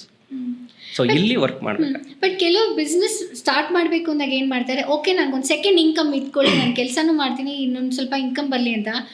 They will say okay fine, ಇಲ್ಲೊಂದು ಸ್ವಲ್ಪ ದುಡ್ಡು ಹಾಕ್ತೀನಿ. ಈಗ ಎಕ್ಸಾಂಪಲ್ ಹೇಳಬೇಕು ಅಂದರೆ, ಕೆಲವರೆಲ್ಲರೂ who has taken a break from their career, most of the women right ನಾವು, okay ಮನೇಲೇ ಕುತ್ಕೊಂಡು ನಾನು ಏನೋ ಒಂದು ಸ್ಮಾಲ್ ಇನ್ವೆಸ್ಟ್ಮೆಂಟ್ ಅಂತ ಮಾಡ್ಬಿಟ್ಟು ಮನೇಲಿ ಕೆಲಸ ಮಾಡೋಕ್ಕೆ ಸ್ಮಾಲ್ ಬಿಸ್ನೆಸ್ ಥರ ಮಾಡ್ತೀನಿ ಅಂತಾರೆ. ಆದರೆ in just span of 1 year ಇಲ್ಲ ಸಮಥಿಂಗ್, ದೇ ವಿಲ್ ಸೇ ಅಯ್ಯೋ ಇಷ್ಟೊಂದು ದುಡ್ಡು ಲಾಸ್ ಆಯಿತು, ನನಗೆ ಮಾಡೋಕ್ಕೆ ಬರಲಿಲ್ಲ. Have you got in such people saying that ಅಯ್ಯೋ ಬಿಸ್ನೆಸ್ ನಮ್ಮ ಕೈಯಲ್ಲಿ ಆಗಲ್ಲ, ಮಾಡೋಕ್ಕಾಗಲ್ಲ? ಸಿಂಪಲ್, ನಿಮಗೆ ಇದಕ್ಕೊಂದು ಉದಾಹರಣೆ ಹೇಳ್ಬಿಡ್ತೀನಿ. ನೀವೊಂದು ಜಾಬ್ ತೊಗೋಬೇಕು ಅಂದ್ರೂ 15-16 ವರ್ಷ ಓದ್ತೀರಾ, ಡಿಗ್ರಿ ತೊಗೋತೀರಾ, ಅದಾದಮೇಲೆ ಜಾಬ್ ಓರಿಯೆಂಟೆಡ್ ಕೋರ್ಸ್ ಮಾಡ್ತೀರಾ. ಸೊ ದೆನ್ ನೀವು ಸೆಟಲ್ಡ್ ಇನ್ ಎ ಜಾಬ್ ಅಲ್ಲ. ಅಥವಾ ನೀವು ಒಂದು ಸ್ವಿಮ್ಮಿಂಗ್ ಕಲಿಬೇಕು ಅಂದರೆ ಸ್ವಿಮ್ಮರ್ ಹತ್ರ ಟ್ರೈನಿಂಗ್ ಹೋಗ್ತೀರಾ, ಸ್ವಿಮ್ಮಿಂಗ್ ಕಲಿತೀರಾ. ಡ್ರೈವಿಂಗ್ ಕಲಿಬೇಕು ಅಂದರೆ ಒಬ್ಬ ಟ್ರೈನರ್ ಹತ್ರ ಹೋಗ್ತೀರಾ, ಕಲಿತೀರಾ. ಆದರೆ ಬಿಸ್ನೆಸ್ ಮಾಡಬೇಕು ಅಥವಾ ಬಿಸ್ನೆಸ್ ಮಾಡೋದು ಹೇಗೆ ಅಂತ ಕಲಿಬೇಕು ಅಂತ ಎಲ್ಲಿ ಹೋಗಿದ್ದೀರಾ? You never went there. So ಡೈರೆಕ್ಟಾಗಿ ಬಂದ್ರಿ, ಬಿಸ್ನೆಸ್ಸಿಗೆ ಇಳಿದ್ರಿ, ಎಕ್ಸ್ಪೀರಿಯನ್ಸ್ ಇಲ್ಲ, ಮೆಂಟರ್ ಇಲ್ಲ, ನಾಲೆಡ್ಜ್ ಇಲ್ಲ, ಆಟೋಮೆಟಿಕಲಿ ಫೇಲ್ ಆಗೇ ಆಗ್ತೀರಾ. ಬರೀ ಜಾಬ್ ತೊಗೊಂಡು ಲೈಫ್ ಲಾಂಗ್ ಸರ್ವೈವಲ್ಗೆ ಒದ್ದಾಡುವಂಥ ಇದಕ್ಕೇ 15-16 ವರ್ಷ ಟೀಚಿಂಗ್ ತೊಗೊಂಡಿರ್ತೀರ. ಅಂಥದ್ರಲ್ಲಿ ಬಿಸ್ನೆಸ್ ಮಾಡುವಾಗ ಎಲ್ಲಾದರೂ ಹೋಗಬೇಕು ಅನ್ನೋ ಥಾಟು ಎಷ್ಟೋ ಜನಕ್ಕಿಲ್ಲ. ಸೊ ಫೇಲ್ ಆಗ್ತಿದ್ದಾರೆ. ಸೊ ಅಲ್ಲಿ ಫೇಲ್ ಆದಾಗ ಬಿಸ್ನೆಸ್ ಸರಿ ಇಲ್ಲ ಅಂತಾರೆ. ಬಿಸ್ನೆಸ್ಸಲ್ಲಿ ರಿಸ್ಕ್ ಇಲ್ಲ. ಬಿಸ್ನೆಸ್ ಮಾಡೋದು ತಿಳ್ಕೊಳ್ದೇನೆ ನಾನು ಬಿಸ್ನೆಸ್ಸಿಗೆ ಇಳಿತೀನಿ, ನನ್ನ ಹತ್ರ ದುಡ್ಡಿದೆ ಅಂತ ಯಾರು ಬರ್ತಿದ್ದಾರಲ್ಲ, ಅಲ್ಲಿ ರಿಸ್ಕ್ ಇದೆ, ಅವ್ರು ಸಫರ್ ಆಗ್ತಿದ್ದಾರೆ ಅಷ್ಟೇ. ಸೊ ಅಟ್ಲೀಸ್ಟ್ ಟೆಕ್ನಿಕಲ್ ಪಾರ್ಟಲ್ಲಿ ಒಂದು 2-3 ವರ್ಷ ಎಕ್ಸ್ಪೀರಿಯನ್ಸ್ ತೊಗೋಬೇಕು. ಸೊ ನೀವೇ ಒಬ್ಬರೇ ಮಾಡ್ತೀನಿ ಅಂತಂದರೆ, ಇಲ್ಲ ಹೈರ್ ಎ ಮೆಂಟರ್, ಎಷ್ಟು ಬೇಗ ಸಾಧ್ಯನೋ ಅಷ್ಟು ಬೇಗ ಒಬ್ಬರು ಮೆಂಟರ್ನ ಹೈರ್ ಮಾಡಿ. ಅಲ್ಲಿ ಕೂಡ ತುಂಬ ವರ್ಕ್ ಆಗುತ್ತೆ. ನಾನೊಂದು ಎಕ್ಸಾಂಪಲ್ ಹೇಳ್ತೀನಿ, ಮೆಂಟರ್ದು ಎಕ್ಸಾಂಪಲ್ ಹೇಳಬೇಕಂತಂದರೆ, ಒಬ್ಬರು 1-2 ವರ್ಷದಿಂದ ವರ್ಕ್ ಮಾಡ್ತಿದ್ದಾರೆ, ಬಿಸ್ನೆಸ್ಸಲ್ಲಿ ನನ್ನ ಹತ್ರಕ್ಕೆ ಬಂದರು, ಸರ್ ಇದರಲ್ಲಿ ರಿಟರ್ನೇ ಬರ್ತಾ ಇಲ್ಲ, 2 ವರ್ಷದಿಂದ ಇದ್ದೀನಿ, ಏನೂ ವರ್ಕ್ ಆಗ್ತಿಲ್ಲ. ನನ್ನ ಪ್ರಾಡಕ್ಟ್ ಅಥವಾ ಸರ್ವಿಸಸ್ ಬಗ್ಗೆ ಕೇಳಿದೆ ಅವ್ರು ಏನೇ ಎಂಡ್ ರಿಸಲ್ಟ್ ಅಂತ ಬಂದಾಗ ಕಸ್ಟಮರಿಗೆ ವ್ಯಾಲ್ಯೂ ಅಡಿಷನ್ನೇ ಕೊಡ್ತಾ ಇಲ್ಲ ಅವರು. They are faking the results. Okay. But result ಬರ್ತಾ ಇಲ್ಲ, ಇನ್ನು ಜನ ಸ್ಟೂಡೆಂಟ್ಸ್ ಅಡ್ಮಿಟ್ ಆಗ್ತಾ ಇಲ್ಲ. I don't want to mention the name of the business. So ಹೇಳಿದೆ ಇಲ್ಲಿ ಜಸ್ಟ್ ಇದನ್ನು ನಿಲ್ಲಿಸ್ಬಿಡಿ, ಸ್ಯಾಚುರೇಟ್ ಆಗೋಗ್ಬಿಟ್ಟಿದೆ, ಇದರಿಂದ ವರ್ಕ್ ಆಗಲ್ಲ ಅಂತ. ನಾನು ಹೇಳಿದ ಮೇಲೆ ನಿಲ್ಲಿಸಿದ್ರು. Automatically monthly 1 or 2 lakh rupees save ಮಾಡ್ತಾ ಬಂದರು. 1 ವರ್ಷದಿಂದ ಕಟ್ತಾ ಬರ್ತಿದ್ದಾರೆ. ಬಾಡಿಗೆ ಕಟ್ಟಬೇಕು, ಸ್ಯಾಲ್ರಿ ಕೊಡಬೇಕು, ಮತ್ತೊಂದು ಮಾಡಬೇಕು. ಸೊ ಮೆಂಟರ್ ಹತ್ರಕ್ಕೆ ಬಂದು ಅದು ಹೇಳಿ ಸ್ಯಾಚುರೇಷನ್ ಅಂತ ಅವ್ರಿಗೆ ಅರ್ಥ ಆದ ತಕ್ಷಣ ಹೌದಲ್ವಾ ಸರ್ ನಂಗೆ ಗೊತ್ತೇ ಇರಲಿಲ್ಲ. So they started saving. That is a beauty of A mentor ಅಂತ ನಾನು ಒಂದು ಎಕ್ಸಾಂಪಲ್ ಹೇಳಿದಷ್ಟೇ. ಹಾಗೆ 1000 ವಿಷಯಗಳಿದೆ ಬಿಸ್ನೆಸ್ಸಲ್ಲಿ, ನೀವೆಲ್ಲೂ ಹೋಗಿ ಕಲೀಲೂ ಇಲ್ಲ. ಇಂಟರ್ನೆಟ್ಟಲ್ಲಿ ಕೂತ್ಕೊಂಡು AC ರೂಮಲ್ಲಿ ನೋಡೋದ್ರಿಂದ ಬರಲ್ಲ. ಲಿಟ್ರಲಿ ಗೂಗಲಲ್ಲಿ ವಾಟ್ ಈಸ್ ಅ ಸ್ಯಾಲ್ರಿ ಅಂತ ಸುಮ್ಮನೆ ನೀವು ಸರ್ಚ್ ಮಾಡಿ, what is average salary of A fresher in India ಅಂತ ಹೊಡೆದ್ರೆ ಬರುತ್ತೆ 5 ಲಕ್ಷ 6 ಲಕ್ಷ ಬರುತ್ತೆ. ಯಾರು ತೊಗೋತಿದ್ದಾರೆ? 99% ಆಫ್ ದೆಮ್ 20,000 to 25,000 ತೊಗೊಳೋದೇ ಕಷ್ಟಪಡ್ತಿದ್ದಾರೆ. ಇಂಟರ್ನೆಟ್ಟಲ್ಲಿ ಬರೋದೆಲ್ಲ ನಿಜ ಅಲ್ಲ. ನೀವು ಗ್ರೌಂಡಿಗೆ ಇಳಿಬೇಕು. ಗ್ರೌಂಡಲ್ಲಿ ಇಳಿದಿರೋರನ್ನ ಅಥವಾ ಗ್ರೌಂಡಿಂದ ಸ್ಕ್ರಾಚಿಂದ ಬಂದಿರೋರ ಜೊತೆ ಮಾತಾಡಿದಾಗ ನಿಮ್ಗೆ ರಿಯಾಲಿಟಿ ಗೊತ್ತಾಗುತ್ತೆ. ಅದನ್ನು ಯಾರು ಮಾಡದೇ ಇರೋದ್ರಿಂದ ಫೇಲ್ ಆಗ್ತಿದ್ದಾರೆ. And they are spreading wrong rumours ಅಂತ ಹೇಳಿದ್ರು. ಅದೇ ಇದರಲ್ಲಿ ಒಂದು ಹಳಬ್ರ ಗಾತೆ ಒಂದಿದೆ, ಕೈ ಕೆಸರಾದರೆ ಬಾಯಿ ಮೊಸರು. ಸೊ ನಾವು ಯಾವಾಗ ಕೆಸರು ಮಾಡ್ಕೋತೀವೋ ಅವಾಗಲೇ ನಾವು ಸ್ವೀಟ್ ತಿನ್ನೋಕ್ಕಾಗೋದು, ಅಲ್ಲಿವರೆಗೂ ಚೆನ್ನಾಗಿರೋದಿಲ್ಲ. ಇವತ್ತಿನ ಜನ್ರೇಷನ್ ಎಸ್ಪೆಷಲಿ ನಾನು ಆಫೀಸಲ್ಲಿ ಕೂತ್ಕೋಬೇಕು, ಲ್ಯಾಪ್ಟಾಪ್ ಮುಂದೆ ಕೂತ್ಕೊಂಡ್ರೆ ಕೆಲಸ ಆಗ್ಬಿಡುತ್ತೆ ಅಂತ ಅನ್ಕೊಂಡಿದ್ದೆ. So that won't work, business won't work that way. So ನೀವು ಗ್ರೌಂಡಿಗೆ ಇಳಿಬೇಕು, 10 ಜನದ ಮಾತಾಡಬೇಕು. ಈಗ ನೀವೊಂದು ಹೋಟೆಲ್ ಮಾಡ್ತಿದ್ದೀರಾ ಅಂದರೆ 10 ಜನ ಹೋಟೆಲ್ ಮಾಡ್ತಿರೋರ ಜೊತೆ ಹೋಗಿ ಮಾತಾಡಿ, ಡೈರೆಕ್ಟಾಗಿ ಮಾತಾಡಿ. ಅವ್ರ ಪ್ರಾಬ್ಲಮ್ಸ್ ಏನು, ಹೇಗೆ ಸಫರ್ ಆಗ್ತಿದ್ದಾರೆ, ಹೇಗಿದೆ ಇಂಡಸ್ಟ್ರಿ, ಕೇಳೋದೇ ಇಲ್ಲ. ಇಂಟರ್ನೆಟಲ್ಲಿ ಕೂತ್ಕೊಂಡು ಹೇಳ್ತಾರೆ, ಅದರ ಆನ್ಸರ್ ತೊಗೊಂಬಂದು ಸ್ಟಾರ್ಟ್ ಮಾಡ್ತಾರೆ. ಅಥವಾ ಇನ್ನೂ ಕೆಲವರು ಇದ್ದಾರೆ, ಪಕ್ಕದಲ್ಲಿ ಯಾರೋ ಮಾಡ್ತಿದ್ದಾನೆ, ರಿಸಲ್ಟ್ ನೋಡಿದ್ರು, ತುಂಬ ಚೆನ್ನಾಗಿದೆ ರಿಸಲ್ಟ್, ಇಷ್ಟು ದುಡಿದ ನಾನು ಮಾಡಿಬಿಡ್ತೀನಿ. ಅವ್ನು ಎಷ್ಟು ವರ್ಷದಿಂದ ಸ್ಟ್ರಗಲ್ ಮಾಡ್ತಿದ್ದಾನೆ, ಅವ್ನ ಸ್ಟ್ರಾಟಜಿ ಏನು, ಏನೇನೆಲ್ಲ ತಿಳ್ಕೊಂಡ, ಅಲ್ಲಿಗೆ ಬರೋದಕ್ಕೆ ಏನೇನೆಲ್ಲ ಕಲ್ತಿದ್ದಾನೆ, ಇದು ಯಾವುದೂ ಬೇಡ. ರಿಸಲ್ಟಿಂದ ಇನ್ಸ್ಪೈರ್ ಆಗಿ ಬರ್ತಿದ್ದಾರೆ. And that's why they are getting failed. But most of the business owners, what do you think the mistake that they're doing because they're not successful? ಅವ್ರ ಮಿಸ್ಟೇಕ್ನ ಐಡೆಂಟಿಫೈ ಮಾಡ್ಕೊಳ್ಳೋಷ್ಟರಲ್ಲಿ ಎಷ್ಟೊಂದು ದುಡ್ಡು ಕಳ್ಕೊಂಡ್ಬಿಟ್ಟಿರ್ತಾರೆ ಅಲ್ವಾ? ಆವಾಗ ಡು ಯು ಥಿಂಕ್ ಕರೆಕ್ಟಾಗಿ ಎಲ್ಲಿ ತಪ್ಪು ಹೋಗಿರ್ಬೋದು ಅವರು? Point of view. ನಿಮ್ಗೊಂದು ಸಣ್ಣ ಕತೆ ಹೇಳ್ತೀವಿ. ಒಂದು ಆನೆ ನೋಡೋದಕ್ಕೆ 4 ಜನ ಕುರುಡರು ಹೋಗ್ತಾರೆ. ಕುರುಡರು ಕಣ್ಣು ಕಾಣೋದಿಲ್ಲ. ಆನೆನ ಮುಟ್ಟಿ ನೋಡಿ ಆನೆ ಅಂದರೆ ಏನು ಅಂತ ತಿಳ್ಕೊಬೇಕು. ಒಬ್ಬ ಕುರುಡ ಹೋಗಿ ಆನೆ ಕಾಲನ್ನು ಮುಟ್ತಾನೆ. ಆನೆ ಕಾಲನ್ನು ಮುಟ್ಬಿಟ್ಟು ಆನೆ ಅಂದರೆ ಕಂಬ ಅನ್ಕೋತಾನೆ. ಸೊ ಇನ್ನೊಬ್ಬ ಹೋಗ್ತಾನೆ, ಆನೆ ಬಾಲನ ಮುಟ್ತಾನೆ, ಟೈಲ್ನ ಮುಟ್ತಾನೆ. ಆನೆ ಅಂತ ಅಂದರೆ ಒಂದು ಸ್ನೇಕ್, ಹಾವಿನ ಥರ ಇರುತ್ತೆ ಅಂತ ಅನ್ಕೋತಾನೆ. ಇನ್ನೊಬ್ಬ ಹೋಗ್ತಾನೆ, ಆನೆ ಹೊಟ್ಟೆ ಭಾಗನ ಮುಟ್ತಾನೆ. ಆನೆ ಹೊಟ್ಟೆ ಭಾಗನ ಮುಟ್ಬಿಟ್ಟು ಆನೆ ಅಂದರೆ ಒಂದು ದೊಡ್ಡ ಗೋಡೆ, ವಾಲ್ ಅಂತ ಅನ್ಕೋತಾನೆ. ಮತ್ತೊಬ್ಬ ಹೋಗ್ತಾನೆ, ಆನೆ ಕಿವಿ ಮುಟ್ತಾನೆ. ಆನೆ ಕಿವಿ ಮುಟ್ಬಿಟ್ಟು ಆನೆ ಅಂದರೆ ಇಟ್ಸ್ ಅ ಫ್ಯಾನ್, ಬೀಸಣಿಗೆ ಅಂತ ಅನ್ಕೋತಾನೆ. ಇದನ್ನೆಲ್ಲ ಪಾಯಿಂಟ್ ಆಫ್ ವ್ಯೂ ಅಂತ ಕರೀತಾರೆ. ಯಾಕೆಂದರೆ ಕುರುಡ ಕಣ್ಣು ಕಾಣೋದಿಲ್ಲ, ಖುದ್ದಾಗಿ ಹೋಗಿ ಅವನೇ ಆನೆನ ಮುಟ್ಟಿ ನೋಡಿ ಆನೆ ಅಂದರೆ ಏನು ಅಂತ ತಿಳ್ಕೊಂಡಿರ್ತಾನೆ ಬೈ ಇಸ್ ಓನ್ ಎಕ್ಸ್ಪೀರಿಯನ್ಸ್. ತಪ್ಪಲ್ಲ, 100% ಟ್ರೂ ಅವ್ನು ಅನ್ಕೊಂಡಿರೋದು. ಬಟ್ ಯಾವಾಗ ನಾನು ಅನ್ಕೊಂಡಿದ್ದೇ ಸರಿ, ನನಗೆಲ್ಲ ಗೊತ್ತು, ಆ ಒಂದು ಪಾಯಿಂಟ್ ಆಫ್ ವ್ಯೂಗೆ ಸ್ಟಿಕ್ ಆಗಿಬಿಡ್ತೀವಲ್ಲ, ಆವಾಗ ನಮ್ಗೆ ಆನೆದು ಫುಲ್ ಕ್ಲಾರಿಟಿ ಸಿಗಲ್ಲ. ಲೈಫ್ ಲಾಂಗ್ ಕೆಲವರು ಆನೆ ಅಂದರೆ ಕಂಬ ಅಂದ್ಕೊಂಡೇ ಬದುಕ್ಬಿಡ್ತಾರೆ, ಇನ್ನು ಕೆಲವರು ಹಾವು ಅಂದ್ಕೊಂಡೇ ಬದುಕ್ಬಿಡ್ತಾರೆ, ಇನ್ನು ಕೆಲವರು ಗೋಡೆ ಅಂದ್ಕೊಂಡೇ ಬದುಕ್ಬಿಡ್ತಾರೆ. ಸೊ ಯಾವಾಗ ನಾವು ಎಲ್ಲರ ಪಾಯಿಂಟ್ ಆಫ್ ವ್ಯೂಯಿಂದ ನಿಂತ್ಕೊಂಡು ನೋಡ್ತೀವಲ್ಲ, ಆವಾಗ ನಮಗೆ ಆನೆದು ಒಂದು ಕ್ಲಿಯರ್ ಕ್ಲಾರಿಟಿ. ಓ, ಆನೆ ಅಂದರೆ ಹೀಗೂ ಇರುತ್ತಾ, ಆನೆ ಅಂದರೆ ಹೀಗೂ ಇರುತ್ತಾ. Same applies to business. Same applies to ಬಿಸ್ನೆಸ್ಸಲ್ಲಿ ನೀವು ಕಸ್ಟಮರ್ ಪಾಯಿಂಟ್ ಆಫ್ ವ್ಯೂ ನಿಂತ್ಕೊಂಡು ನೋಡ್ತಾ ಇದ್ದೀರಾ, ಓನರ್ ಪಾಯಿಂಟ್ ಆಫ್ ವ್ಯೂ ನಿಂತ್ಕೊಂಡು ನೋಡ್ತಾ ಇದ್ದೀರಾ, ಅಥವಾ ನಿಮ್ಮ ವೆಂಡರ್ ಪಾಯಿಂಟ್ ಆಫ್ ವ್ಯೂ ನಿಂತ್ಕೊಂಡು ನೋಡ್ತಾ ಇದ್ದೀರಾ. ಅವ್ರ ಜಾಗದಲ್ಲಿ ನಿಂತ್ಕೊಂಡು ನೋಡಿದಾಗ ಹೇಗೆ ಅನ್ನಿಸ್ತಿದೆ. ಸೊ ನನ್ನ ಪ್ರಾಡಕ್ಟ್ ಅಥವಾ ಸರ್ವೀಸಸ್ಸು ನಾನೇ ಕಸ್ಟಮರ್ ಆದರೆ ಇದನ್ನು ಇಷ್ಟಪಡ್ತೀನಾ, ಇದಕ್ಕೆ ನಾನು ಪೇ ಮಾಡ್ತೀನಾ, ಈ ಥರ ಎಷ್ಟೋ ವಿಷಯಗಳನ್ನು ಸೆಲ್ಫ್ ಅನಲೈಸ್ ಮಾಡಬೇಕಾಗುತ್ತೆ. ಇದೇನೂ ಮಾಡ್ತಿಲ್ಲ, ನನ್ನ ಹತ್ರ ಈ ಪ್ರಾಡಕ್ಟ್ ಇದೆ, ನನಗೆ ದುಡ್ಡು ಬೇಕು, ಈ ಆ್ಯಟಿಟ್ಯೂಡ್ ಇಟ್ಕೊಂಡು ಬಂದಿರೋರೇ ಎಷ್ಟೋ ಜನ.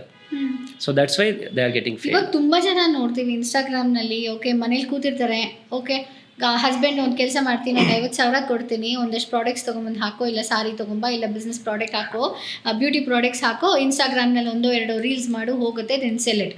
ಅದಾದಮೇಲೆ ಇನ್ನೊಂದು 6 months ಆದಮೇಲೆ ಡೌನ್ದಲ್ಲಿ ಅವ್ರ ಪೇಜ್ನೂ ಆ್ಯಕ್ಟಿವ್ ಇರೋದಿಲ್ಲ, ಅವರು ಕೂಡ ಆ್ಯಕ್ಟಿವ್ ಇರೋದಿಲ್ಲ, ಇಲ್ಲ ನಾನು ಏನು ಮಾಡೋಕ್ಕಾಗ್ತಿಲ್ಲ ಅಂತ. So I think somewhere strategy they are not working out. ಇಲ್ಲ, ಇಲ್ಲಿ ಏನಾಗಿದೆ, ಸ್ಟ್ರಾಟಜಿ ಅನ್ನೋದಕ್ಕಿಂತ ಸರ್ವೆ ಮಾಡಿಲ್ಲ. ಓಕೆ, ಮಾರ್ಕೆಟ್ ಸರ್ವೆ ಮಾಡ್ತೀವಿ. ಯಾವುದೇ ನಾನು ಹೇಳಿದೆ ನೋಡಿ, ಯಾವುದೇ ಬಿಸ್ನೆಸ್ ಸ್ಟಾರ್ಟ್ ಮಾಡೋದಕ್ಕೂ ಮುಂಚೆ ಆ ಫೀಲ್ಡಲ್ಲಿ 10 ಜನ ಮಾಡ್ತಿರೋ ನಾವು ವಿಚಾರಿಸಿ, ಪ್ರಾಕ್ಟಿಕಲ್ ಹೋಗಿ ಲೈವಾಗಿ ಹೋಗಿ ಅವ್ರ ಜೊತೆ ಮಾತಾಡಿ ಗೊತ್ತಾಗುತ್ತೆ. ಇಲ್ಲಿ ಏನು ಅನ್ಕೋತಿದ್ದಾರೆ, ಜಸ್ಟ್ ಈ ಥರ ಮಾಡಿದ್ರೆ ಆಗ್ಬಿಡುತ್ತೆ. ನನ್ನ ಕ್ಲೈಂಟ್ಸ್ ಎಷ್ಟೋ ಜನ ಬರ್ತಾರೆ, ಮಾರ್ಕೆಟಿಂಗ್ ಹೇಗೆ ಮಾಡಬೇಕು ಅಂತ ಯೋಚನೆನೂ ಮಾಡಿರಲ್ಲ. They already invested in terms of lakhs. ಬಂದು ಕೂತ್ಕೊಂಡು ಹೇಳ್ತಾ ಇರ್ತಾರೆ, ಅಯ್ಯೋ ಸರ್ ತಿಂಗಳ ಲಾಸ್ ಆಗ್ತಿದೆ, ಇಷ್ಟು ಲಕ್ಷ ಇನ್ವೆಸ್ಟ್ ಮಾಡಿದ್ದೀನಿ. ಆ್ಯಂಡ್ ಬಿಸ್ನೆಸ್ ಸ್ಟಾರ್ಟ್ ಮಾಡೋದಕ್ಕೂ ಮುಂಚೆನೇ ನಿಮ್ಗೊಂದು ಪ್ಲ್ಯಾನ್ ಇರಬೇಕು.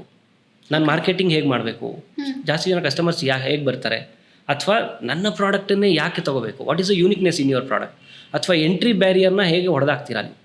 ಎಂಟ್ರಿ ಬ್ಯಾರಿಯರ್ ಅಂದರೆ ಈಗ ಆಲ್ರೆಡಿ 10 ಜನ ಇದ್ದಾರೆ, ದೇ ಆರ್ ಬಿಗ್ ಬ್ರ್ಯಾಂಡ್ಸ್, ಅವ್ರ ಜೊತೆ ನೀವು ಕಾಂಪೀಟ್ ಮಾಡಬೇಕು. ನೀವು ಈಗ ತಾನೇ ಶುರು ಮಾಡಿದರೆ ಹೇಗೆ ಹೊಡೆದಾಡ್ತೀರಾ, how do you compete with dum.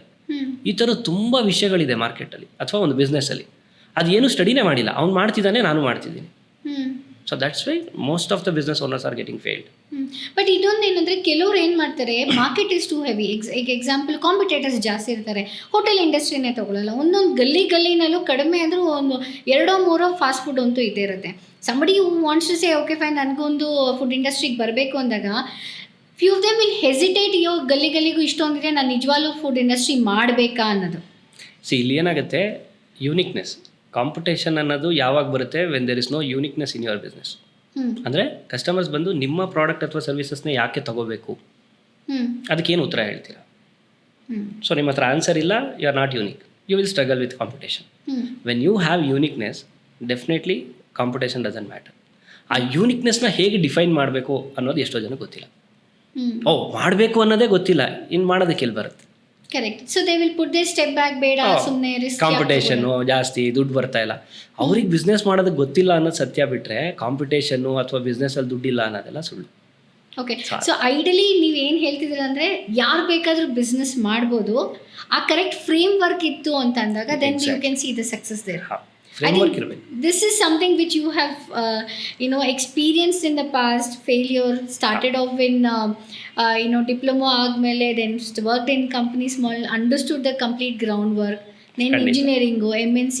So you know that is not your call.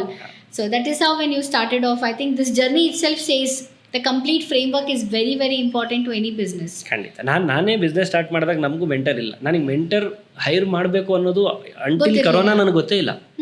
So struggled ಇಲ್ಲ. ನಾನು ಕೋಟ್ಯಾಂತರ ರೂಪಾಯಿ ಕಳೆದಿದ್ದೀವಿ, ಅರ್ನ್ ಮಾಡಿದ್ದೀವಿ, ಇನ್ ಬಿಟ್ವೀನ್ ತುಂಬ ಸ್ಟ್ರಗಲ್ ಮಾಡಿದ್ವಿ.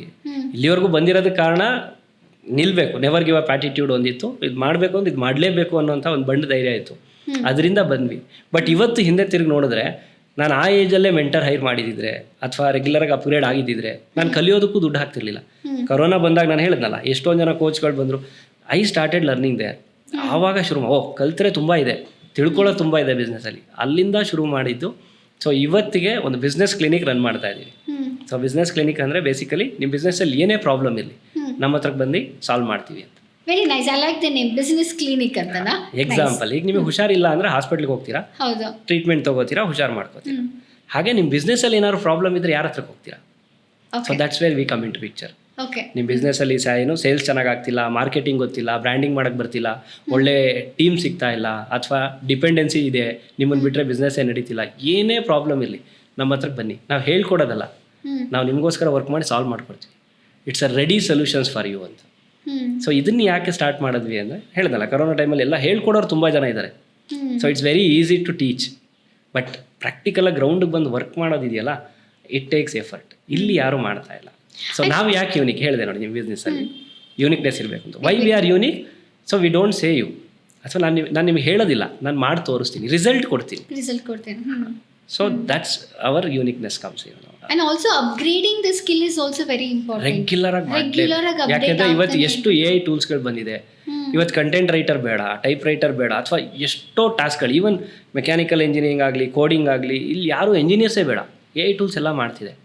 So if you don't know how to use AI tools, ಒಂದು you are a creator of AI tools, ಅಥವಾ you are regular ಆಗಿ ಅದನ್ನು ಎಷ್ಟು ಚೆನ್ನಾಗಿ ಯೂಸ್ ಮಾಡೋದನ್ನ ಕಲ್ತ್ಕೊಬೇಕು. ಇದು ಎರಡೂ ಮಾಡಲಿಲ್ಲ ಅಂದರೆ ಫ್ಯೂಚರಲ್ಲಿ ನಿಮ್ಮನ್ನ ಒಬ್ಬರು ಲೇಬರ್ ಥರ ಇದು ಮಾಡಿಬಿಡ್ತಾರೆ. ಅಂದರೆ ನೀವು ಏನೇ ವರ್ಕ್ ಮಾಡಿ ಸ್ಯಾಲ್ರಿ ಇರೋದಿಲ್ಲ.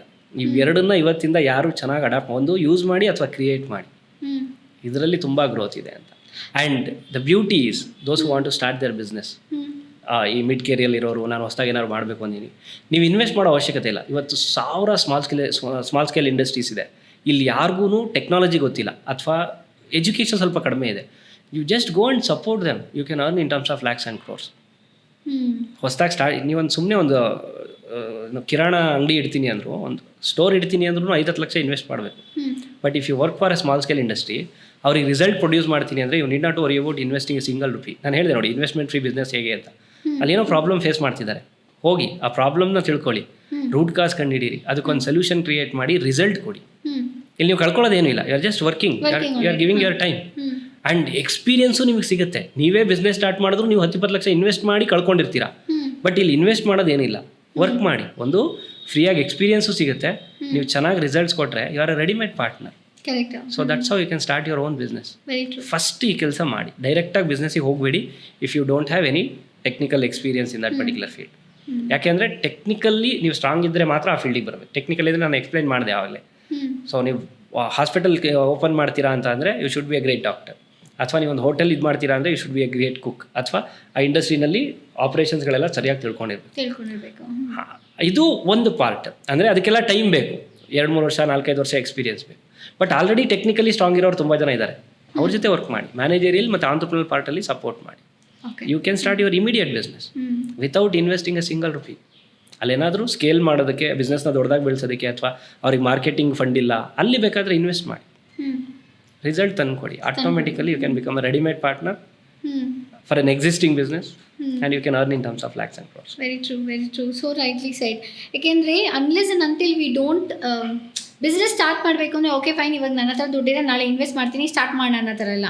You need to do a thorough homework saying that okay ನನ್ನ ನೀಶ್ ಏನು, ನಾನು ಯಾವುದ್ರಲ್ಲಿ ಇನ್ವೆಸ್ಟ್ ಮಾಡ್ಬೋದು, ಮಾರ್ಕೆಟ್ ರಿಸರ್ಚ್ ಮಾಡಬೇಕು, complete framework, at least take 6 to 8 months of time, prepare your self, do your homework and only then get into the business. Whether you are investing, not investing, but one part of the area in the business is something you really need to have that thorough end to end knowledge ಇತ್ತು ಅಂದರೆ then you can upgrade your self. ಏನಾಗುತ್ತೆ, ನನಗೇನು ಸ್ಕಿಲ್ಸೇ ಗೊತ್ತಿಲ್ಲ, ನಾನೇನು ಮಾಡಲಿ? ಇಲ್ಲಿ ಬುದ್ಧಿವಂತ ದಡ್ಡ ಅನ್ನೋದೇನಿಲ್ಲ.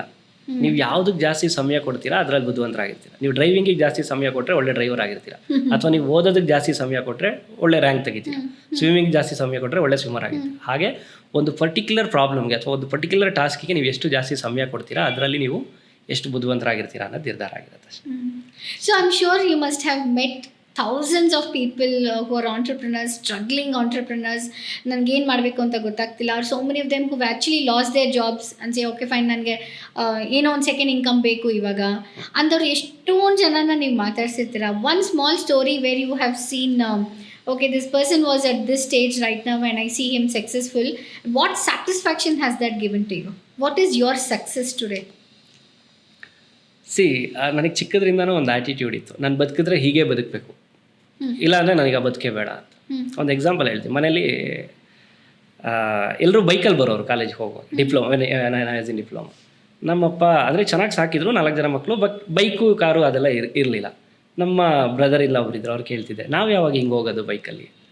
ಇಲ್ಲಪ್ಪ, ಅದಕ್ಕೆಲ್ಲ ಅಪ್ಪ ಅಮ್ಮ ಚೆನ್ನಾಗಿ ಮಾಡಿಟ್ಟಿರಬೇಕು, ಸೊ ನಮ್ಮ ಲೈಫ್ ಇಷ್ಟೇ, ನೀನು ಚೆನ್ನಾಗಿ ಓದು, ಕೆಲಸಕ್ಕೆ ಹೋದ್ಮೇಲೆ ನೀನು ಅದೆಲ್ಲ ಮಾಡ್ಬೋದು. ಸೊ ಅಲ್ಲೇ ನನಗೆ I don't belong to this category. So ನಾನು ಇಮಿಡಿಯೇಟ್ ಡಿಪ್ಲೊಮಾ ಮಾಡಿ ಫಸ್ಟ್ ತೊಗೊಂಡಿದ್ದೆ ಬೈಕ್ ತೊಗೊಂಡೆ. ಇಂಜಿನಿಯರಿಂಗ್ ಮಾಡುವಾಗ ಬೈಕಲ್ಲೇ ಓಡಾಡಿದೆ. ವಾಪಸ್ ಬಂದು ಇನ್ನೊಂದು ಹೇಳ್ತೀನಿ, ಇಂಜಿನಿಯರಿಂಗ್ ಜಾಯ್ನ್ ಆಗುವಾಗ ಡಿಪ್ಲೊಮಾ ಮಾಡಿ 3 years ವರ್ಕ್ ಮಾಡಿದ್ದೆ ಅಲ್ಲಿ. ಆ ಟೈಮಲ್ಲಿ 2 ಸಿಸ್ಟರ್ಸ್ ಇದ್ದರು, ಮದುವೆ ಆಗಿತ್ತು, 2 ಲಕ್ಷ ಲೋನ್ ಮಾಡಿದ್ದೆ. ಅವಾಗ ಜಸ್ಟ್ 11-12 ಸಾವಿರ 15 ಸಾವಿರ ಸ್ಯಾಲರಿ ಬರ್ತಿತ್ತು. 2 ಲಕ್ಷ ಲೋನ್ ಅಂದರೆ ಆಲ್ಮೋಸ್ಟ್ 8,000 ಅಲ್ಲೇ ಹೋಗ್ತಿತ್ತು. ಮನೆಯಲ್ಲಿ ಅಪ್ಪಿ ಕೆಲಸ ಬಿಟ್ಟು ಬರ್ತೀನಿ ಅಂದರೆ ಮನೆಗೆ ಸೇರಿಸ್ತಿಲ್ಲ, ಊಟ ಹಾಕಲ್ಲ ಮಗನೇ ಅಂತ ಬೈದಿದ್ರು. ಏನು ಮಾಡ್ತೀನಿ ಅಂತಲೂ ನನಗೆ ಗೊತ್ತಿಲ್ಲ. ಅಲ್ಲಿ ಮ್ಯಾನೇಜರ್ ಜೊತೆ ಜಗಳ ಆಡಿದ್ದೆ, ಹೇಳಿದ್ನಲ್ಲ ಬಕೆಟ್ ಹಿಡಿಯೋಕ್ಕೆ ಬರೋಲ್ಲ, ಜಗಳ ಆಡಿದೆ just because I don't want to meet him again. So ಆ ಮ್ಯಾನೇಜರ್ ಮುಖ ಇನ್ನೊಂದ್ಸಲಿ ನೋಡೋದಕ್ಕೆ ಇಷ್ಟ ಇಲ್ಲ, ಬಿಟ್ಟು ಬಂದು ಕೇಳಿಲ್ಲ, ಬಿಟ್ಟು ಬಂದು ಇಂಜಿನಿಯರಿಂಗ್ ಜಾಯ್ನ್ ಆದೆ. ಅಪ್ಪ ಫೀಸ್ ಕೊಡ್ತೀನಿ ಅಂತ ಹೇಳಿಲ್ಲ, ಅಥವಾ ಹೇಗೆ ಅರೇಂಜ್ ಮಾಡಬೇಕು ಅಂತಲೂ ಗೊತ್ತಿಲ್ಲ. ಸೀಟ್ ಸೆಲೆಕ್ಷನ್ ಮುಗಿಸ್ಕೊಂಡು ಬಂದಿದ್ದೀನಿ, ಫೀಸ್ ಕಟ್ಟಬೇಕು. ಸೊ ಅಷ್ಟು ಅಡಮೆಂಟಾಗಿ ಆ ಆ್ಯಟಿಟ್ಯೂಡ್ ಇತ್ತು. ಸೊ ಅದಾದಮೇಲೆ ಎಜುಕೇಷನ್ ಲೋನ್ ಅಂತ ಮಾಡಿದೆ. I have A very good friends, ತುಂಬ ಸಪೋರ್ಟ್ ಮಾಡಿದ್ರು. ಸಮ್ಹೌ ಮ್ಯಾನೇಜ್ಡ್ ಮನಿ. ಅಲ್ಲಿ ಬಂದೆ. ಫೈನಲ್ ಇಯರಲ್ಲಿ ಹೋಗುವಾಗ ಕಾರ್ ತೊಗೊಂಡು ಹೋಗಿದ್ದೀನಿ, ಓದ್ತಾ ಇರುವಾಗ. So that's how I managed my money. And car ತೊಗೊಳ್ವಾಗ್ಲೂ ನಮ್ಮಪ್ಪ ಹೇಳೋರು, ಯಾಕೆ 1 ಲಕ್ಷ ರೂಪಾಯಿ ಮಾರುತಿ ಆಲ್ಟೋ ಸಿಗುತ್ತಲ್ಲ, why you want a big car, Hyundai Accent ಅಂತ ಇತ್ತು, ಸೆಕೆಂಡ್ ಹ್ಯಾಂಡ್ ಕಾರ್ ನೋಡ್ತಿದ್ವಿ ಕಲಿಯೋದು. ಇಲ್ಲ, ನನಗೆ ಕಾರೇ ಬೇಡ. ಆ ಥರ ಆ್ಯಟಿಟ್ಯೂಡ್ ಇಟ್ಕೊಂಡು ಬಂದು ಇವತ್ತಿಗೂ ಏನೇ ಕಷ್ಟ ಇದ್ದರೂ ಕೂಡ ನಾನು ಲೈಫಲ್ಲಿ ಹಿಂದೆ ತಿರುಗಿ ನೋಡಿದ್ರೆ ನನಗೆ ಏನು ಬೇಕು ಅದನ್ನು ಪಡ್ಕೊಂಡು ಬದುಕ್ತೀನಿ. ಅಂದರೆ ಸಕ್ಸಸ್ ಅಂದರೆ ನಿಮಗೆ ಬೇಕು ಅನಿಸಿದ್ದನ್ನು, ಬೇಕು ಅನ್ನಿಸ್ದಾಗ ಪಡ್ಕೊಂಡು ಎಂಜಾಯ್ ಮಾಡ್ತಿದ್ದೀರಾ, you are a successful person. So ಹಿಂದೆ ತಿರುಗಿ ನೋಡಿದಾಗ ರಿಗ್ರೆಟ್ ಇರಬಾರ್ದು. So that's what my definition of success ಅಂತ ಹೇಳ್ಬೋದು. So we've seen, like, you know, you've actually trained students also, saying that ಒಂದು ರೀತಿನಲ್ಲಿ ಮನೇಲಿ ಕೂರೋದು ಬೇಡ, don't get into that comfort zone, whatever is coming on your way, take that up ಅನ್ನೋದು ಒಂದು. Second thing about struggling business owners, you know, and say third one could be somebody who doesn't even say ನನಗೆ risk ಬೇಡ, ನನ್ನ comfort, ನನ್ನ ಸಂಬಳ ತೊಗೊಂಡು ಆರಾಮಾಗಿರ್ತೀನಿ.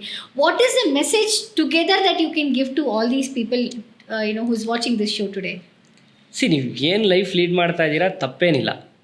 It's your life, your decision, your goal. But ಹಿಂದೆ ತಿರುಗಿ ನೋಡಿದಾಗ ಅಯ್ಯೋ ನಾನು ಅದು ಮಾಡಬೇಕಿತ್ತು ಅಂತ ಅನ್ನಿಸ್ಬಾರ್ದು ನಿಮ್ಗೆ ಅಷ್ಟೇ.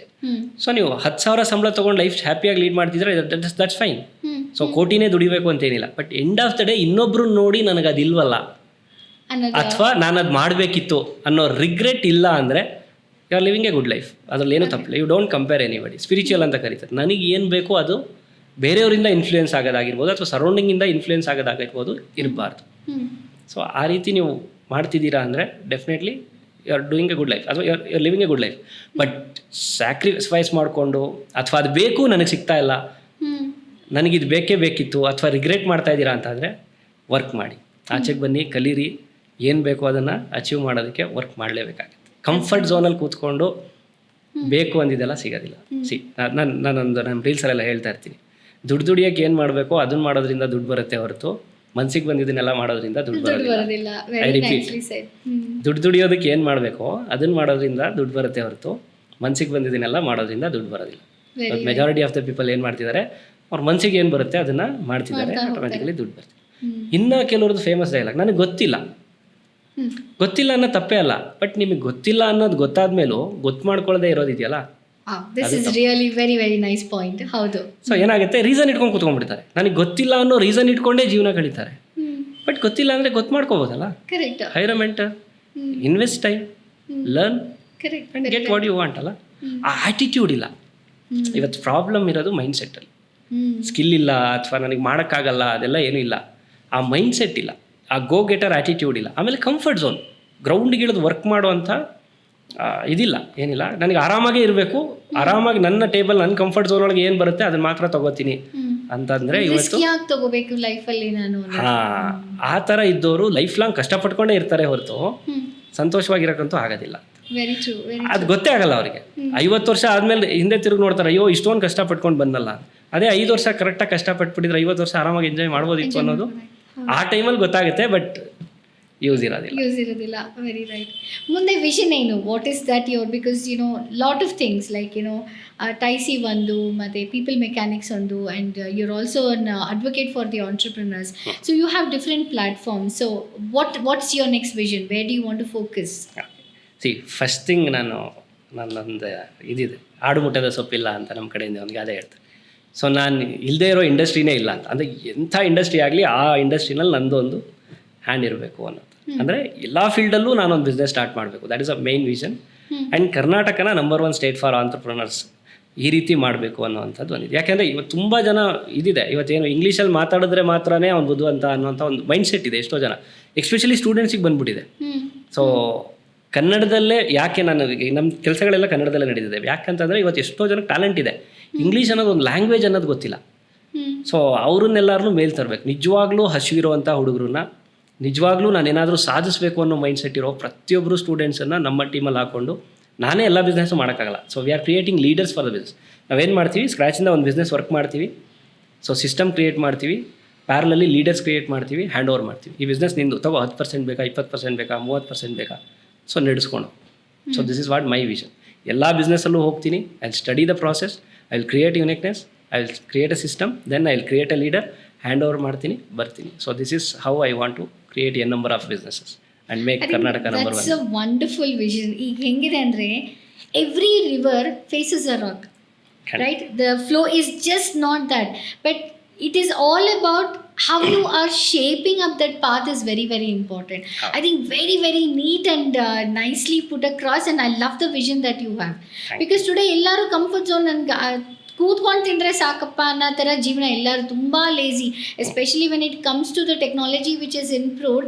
ಈವನ್ ನಾವು ಒಂದು ಗ್ರಾಸರಿ ಕೆಳಗಡೆ ಮುಂಚೆ ನಮ್ಮ ಅಮ್ಮ ಇಲ್ಲ ಅಪ್ಪ ದುಡ್ಡು ಕೊಟ್ಟಾಗ ಪಕ್ಕದ ಅಂಗಡಿಗಳಲ್ಲಿ ಹೋಗೋದಾಗ ಓಡೋಗ್ತಿದ್ವಿ ನಾವು, ಅಟ್ಲೀಸ್ಟ್ ನಮ್ಗೊಂದು ಚಾಕ್ಲೇಟ್ ಸಿಗುತ್ತೆ ಅಂತ ಅಂದ್ಬಿಟ್ಟು. ಇವಾಗ ಮಮ್ಮ ವೈ ಡೋಂಟ್ ಯು ಆರ್ಡರ್ ಅಂತ ಹೇಳ್ತಾರೆ. So we got into that comfort zone of stage right now. But I really like the vision that you have. So ನೀವು just going back a little when I asked you to write a river of your life, ನಿಮ್ಮ experience ಹೆಂಗಿತ್ತು to go back to the flashback and to write the complete history?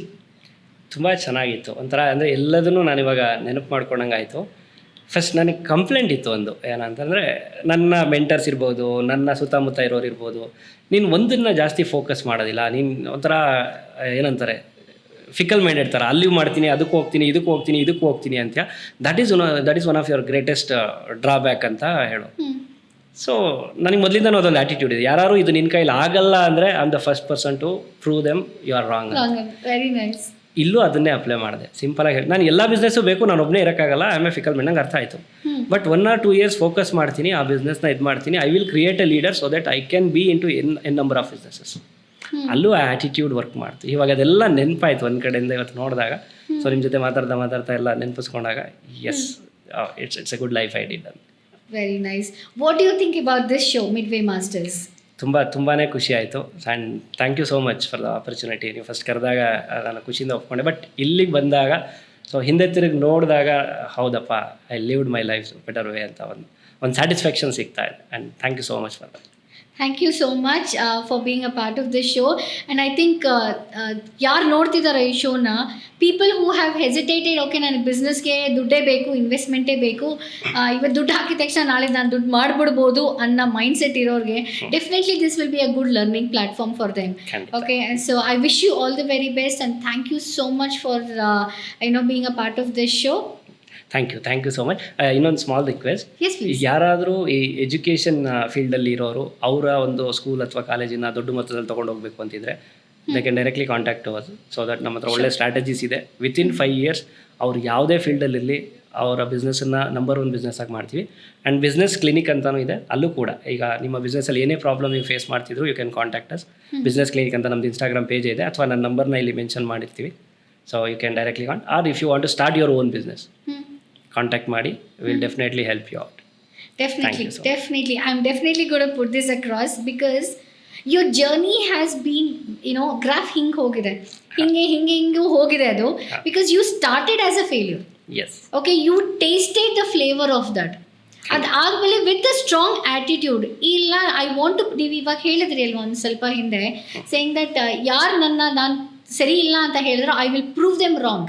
Yes. That attitude itself has brought you to this place today ಅಂತ ಅನ್ಸುತ್ತೆ. ನನ್ನ ಕೈನಲ್ಲಿ ಆಗಲ್ಲ, it could be starting from your dad. ಇವನೇನು ಮಾಡಲ್ಲ ಅನ್ನೋದಕ್ಕಿಂತ ಅಂತ ಮೈಂಡ್ಸೆಟ್ಟಲ್ಲಿ ಇರೋರು ನಾನು ಮಾಡ್ತೀನಿ ಅಂತ ಪ್ರೂವ್ ಮಾಡಿ you took a rank in your this thing. So it is not an easy, it is all about the mindset and it is all about ನನ್ನ ಕೈಲಿ ಆಗುತ್ತೆ. ನೀವು ಇನ್ನೂ ಒಂದು ಮಾತು ತುಂಬ ಇಷ್ಟ ಆಗಿದ್ದು ನನಗೆ, ಏನಂತಂದರೆ ಆಗಲ್ಲ ನನಗೆ ಗೊತ್ತಿಲ್ಲ ಅನ್ನೋದ್ರ ಬದಲು ಆಗತ್ತೆ ನಾನು ಕಲಿತೀನಿ ಅನ್ನೋದು ಮೈಂಡ್ಸೆಟ್ಟೇ ಚೇಂಜ್ ಮಾಡಿಬಿಡುತ್ತೆ ಅಲ್ವಾ. So that is why I think you have seen the success very nicely today. So success does not basically comes from a comfort zone. ನಾವು ಒಂದು ಸ್ಟೆಪ್ ಮುಂದೆ ಹೋಗಿ ನೋಡೋಣ ಏನಾಗೋಗುತ್ತೆ, ಇಟ್ಸ್ ಓಕೆ, ನಮ್ಮ ಅದು ಸಕ್ಸಸ್ ಆಗುತ್ತೋ ಬಿಡುತ್ತೋ ಸೆಕೆಂಡರಿ ಮಾತು. ಬಟ್ ಅಲ್ಲಿ ಕಾಲಿಟ್ವಿ ಅನ್ನೋ ಸ್ಯಾಟಿಸ್ಫ್ಯಾಕ್ಷನ್ ಇದೆಯಲ್ಲ, that is very very important. Very very very nicely set. And ಎಲ್ಲರಿಗೂ ಆ ಕರೇಜ್ ಬರಲ್ಲ ಅಂತ ಅನ್ಸುತ್ತೆ. ಆ ಕರೇಜ್ ಸ್ವಲ್ಪ ತಗೊಂಡು ಮುಂದಕ್ಕೆ ಹೋದ್ರೆ ಉದ್ಧಾರ ಆಗ್ತಾರೆ. ನೀವು ಕರೇಜ್ ಅಂದಾಗ one more I would like to add one more point. See, ನೀವು ಯಾರು ಅನ್ನೋದು ನಿಮ್ಮ ಸುತ್ತಮುತ್ತ 4 ಜನ ಯಾರಿದ್ದಾರೆ ಅನ್ನೋದ್ರ ಮೇಲೆ ನಿರ್ಧಾರ ಆಗಿರುತ್ತೆ. ಹೌದು, ಸಿಂಪಲ್. ಸೊ ನಿಮ್ಮ ಸುತ್ತಮುತ್ತ 4 ಜನ ಚೆನ್ನಾಗಿ ಓದಿ ರ್ಯಾಂಕ್ ತೆಗೆದು ಒಳ್ಳೆ ಕೆಲಸ ತಗೊಳ್ಳೋರಾದರೆ you are the one among them. ನೀವು ಚೆನ್ನಾಗಿ ಓದ್ತೀರಾ, ನಾನು ಒಳ್ಳೆ ಕೆಲಸ ತೊಗೋಬೇಕು. ನಿಮ್ಮ ಸುತ್ತಮುತ್ತ MNCಗೆ ಕೆಲಸಕ್ಕೆ ಹೋಗೋರಿದ್ರೆ ನಾನು MNCಗೆ ಹೋಗಬೇಕು. ಅಥವಾ ನಿಮ್ಮ ಸುತ್ತಮುತ್ತ ಚೈಲ್ಡ್ಹುಡ್ಡಿಂದ ಸುತ್ತಮುತ್ತ ಇರೋರೆಲ್ಲ ಬಿಸ್ನೆಸ್ ಬಗ್ಗೆ ಮಾತಾಡ್ತಿದ್ದಾರೆ, ಬಿಸ್ನೆಸ್ ಬಗ್ಗೆನೇ ಆ್ಯಕ್ಷನ್ ತೊಗೋತಿದ್ದಾರೆ, ಅಥವಾ ಬಿಸ್ನೆಸ್ ಮ್ಯಾನೇ ಇರ್ತಾರೆ, ಅವ್ರ ಸುತ್ತಮುತ್ತ ಬೆಳೆದ್ರೆ ನೀವು ಕೂಡ ಬಿಸ್ನೆಸ್ ಮ್ಯಾನೇ ಆಗ್ತೀರಾ, ಬಿಸ್ನೆಸ್ ಮಾಡಬೇಕು ಅಂತಲೇ ಒಂದು ಮೈಂಡ್ ಸೆಟ್ ಬರುತ್ತೆ. So end of the day courage ಅಷ್ಟೇ, ನೀವು ಯಾರು ಸುತ್ತಮುತ್ತ ಬೆಳೆದಿರ್ತೀರ. ಸೊ ನಿಮ್ಮ ಸುತ್ತಮುತ್ತ ಇರೋರೆಲ್ಲ ಯಾವ ರೀತಿ ಬಿಹೇವ್ ಮಾಡ್ತಾರೆ, ಇನ್ಕ್ಲೂಡಿಂಗ್ ಅಪ್ಪ ಅಮ್ಮ, ಫ್ರೆಂಡ್ಸು, ಈ ಸರೌಂಡಿಂಗ್ಸ್ ತುಂಬಾ ಇನ್ಫ್ಲುಯೆನ್ಸ್ ಮಾಡುತ್ತೆ. ಸೊ ಇವತ್ತಿನ ಕಾಲದಲ್ಲಿ ಆ ಸರೌಂಡಿಂಗ್ಸ್ ಅನ್ನೋದು ಸರಿಯಾಗಿ ಸಿಗ್ತಾ ಇಲ್ಲ. ಬಟ್ ಇವತ್ತು social media is A wonderful opportunity. ನೀವು ಯಾರನ್ನು ಫಾಲೋ ಮಾಡಬೇಕು, ಏನು ಕನ್ಸ್ಯೂಮ್ ಮಾಡಬೇಕು, ತುಂಬ ಈಸಿಯಾಗಿ. ಸೊ ನಿಮಗೆ ಬರೀ ಇದು ಫಿಂಗರ್ ಟಿಪ್ಸಲ್ಲಿ ಸಿಗುತ್ತೆ. So you can follow, courage ಬರುತ್ತೆ. ನೀವು ಹೇಳಿದ್ನಲ್ಲ 10 ಸರಿ ಒಂದು ವಿಷಯನ ನೀವು ನೋಡ್ತಾ ಇದ್ರೆ ನೀವು ಅದು ಆಗ್ಬಿಡ್ತೀರಾ.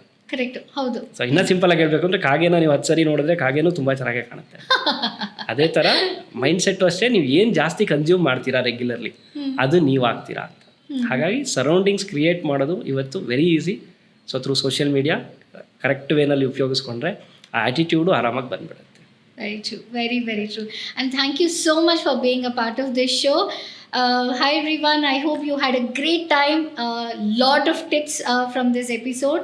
So he is very, very truly said failure is the first step for success. And also success does not come basically from a comfort zone. Take that risk, have that courage and have that success. And people just not only to do your work, always have come into a good mindset where you can say that you're eager to learn, you're ready to take that risk. You can definitely see a success. And I think JD has been one of the best example for that. Thank you so much. Thank you you so Thank much, you so JD.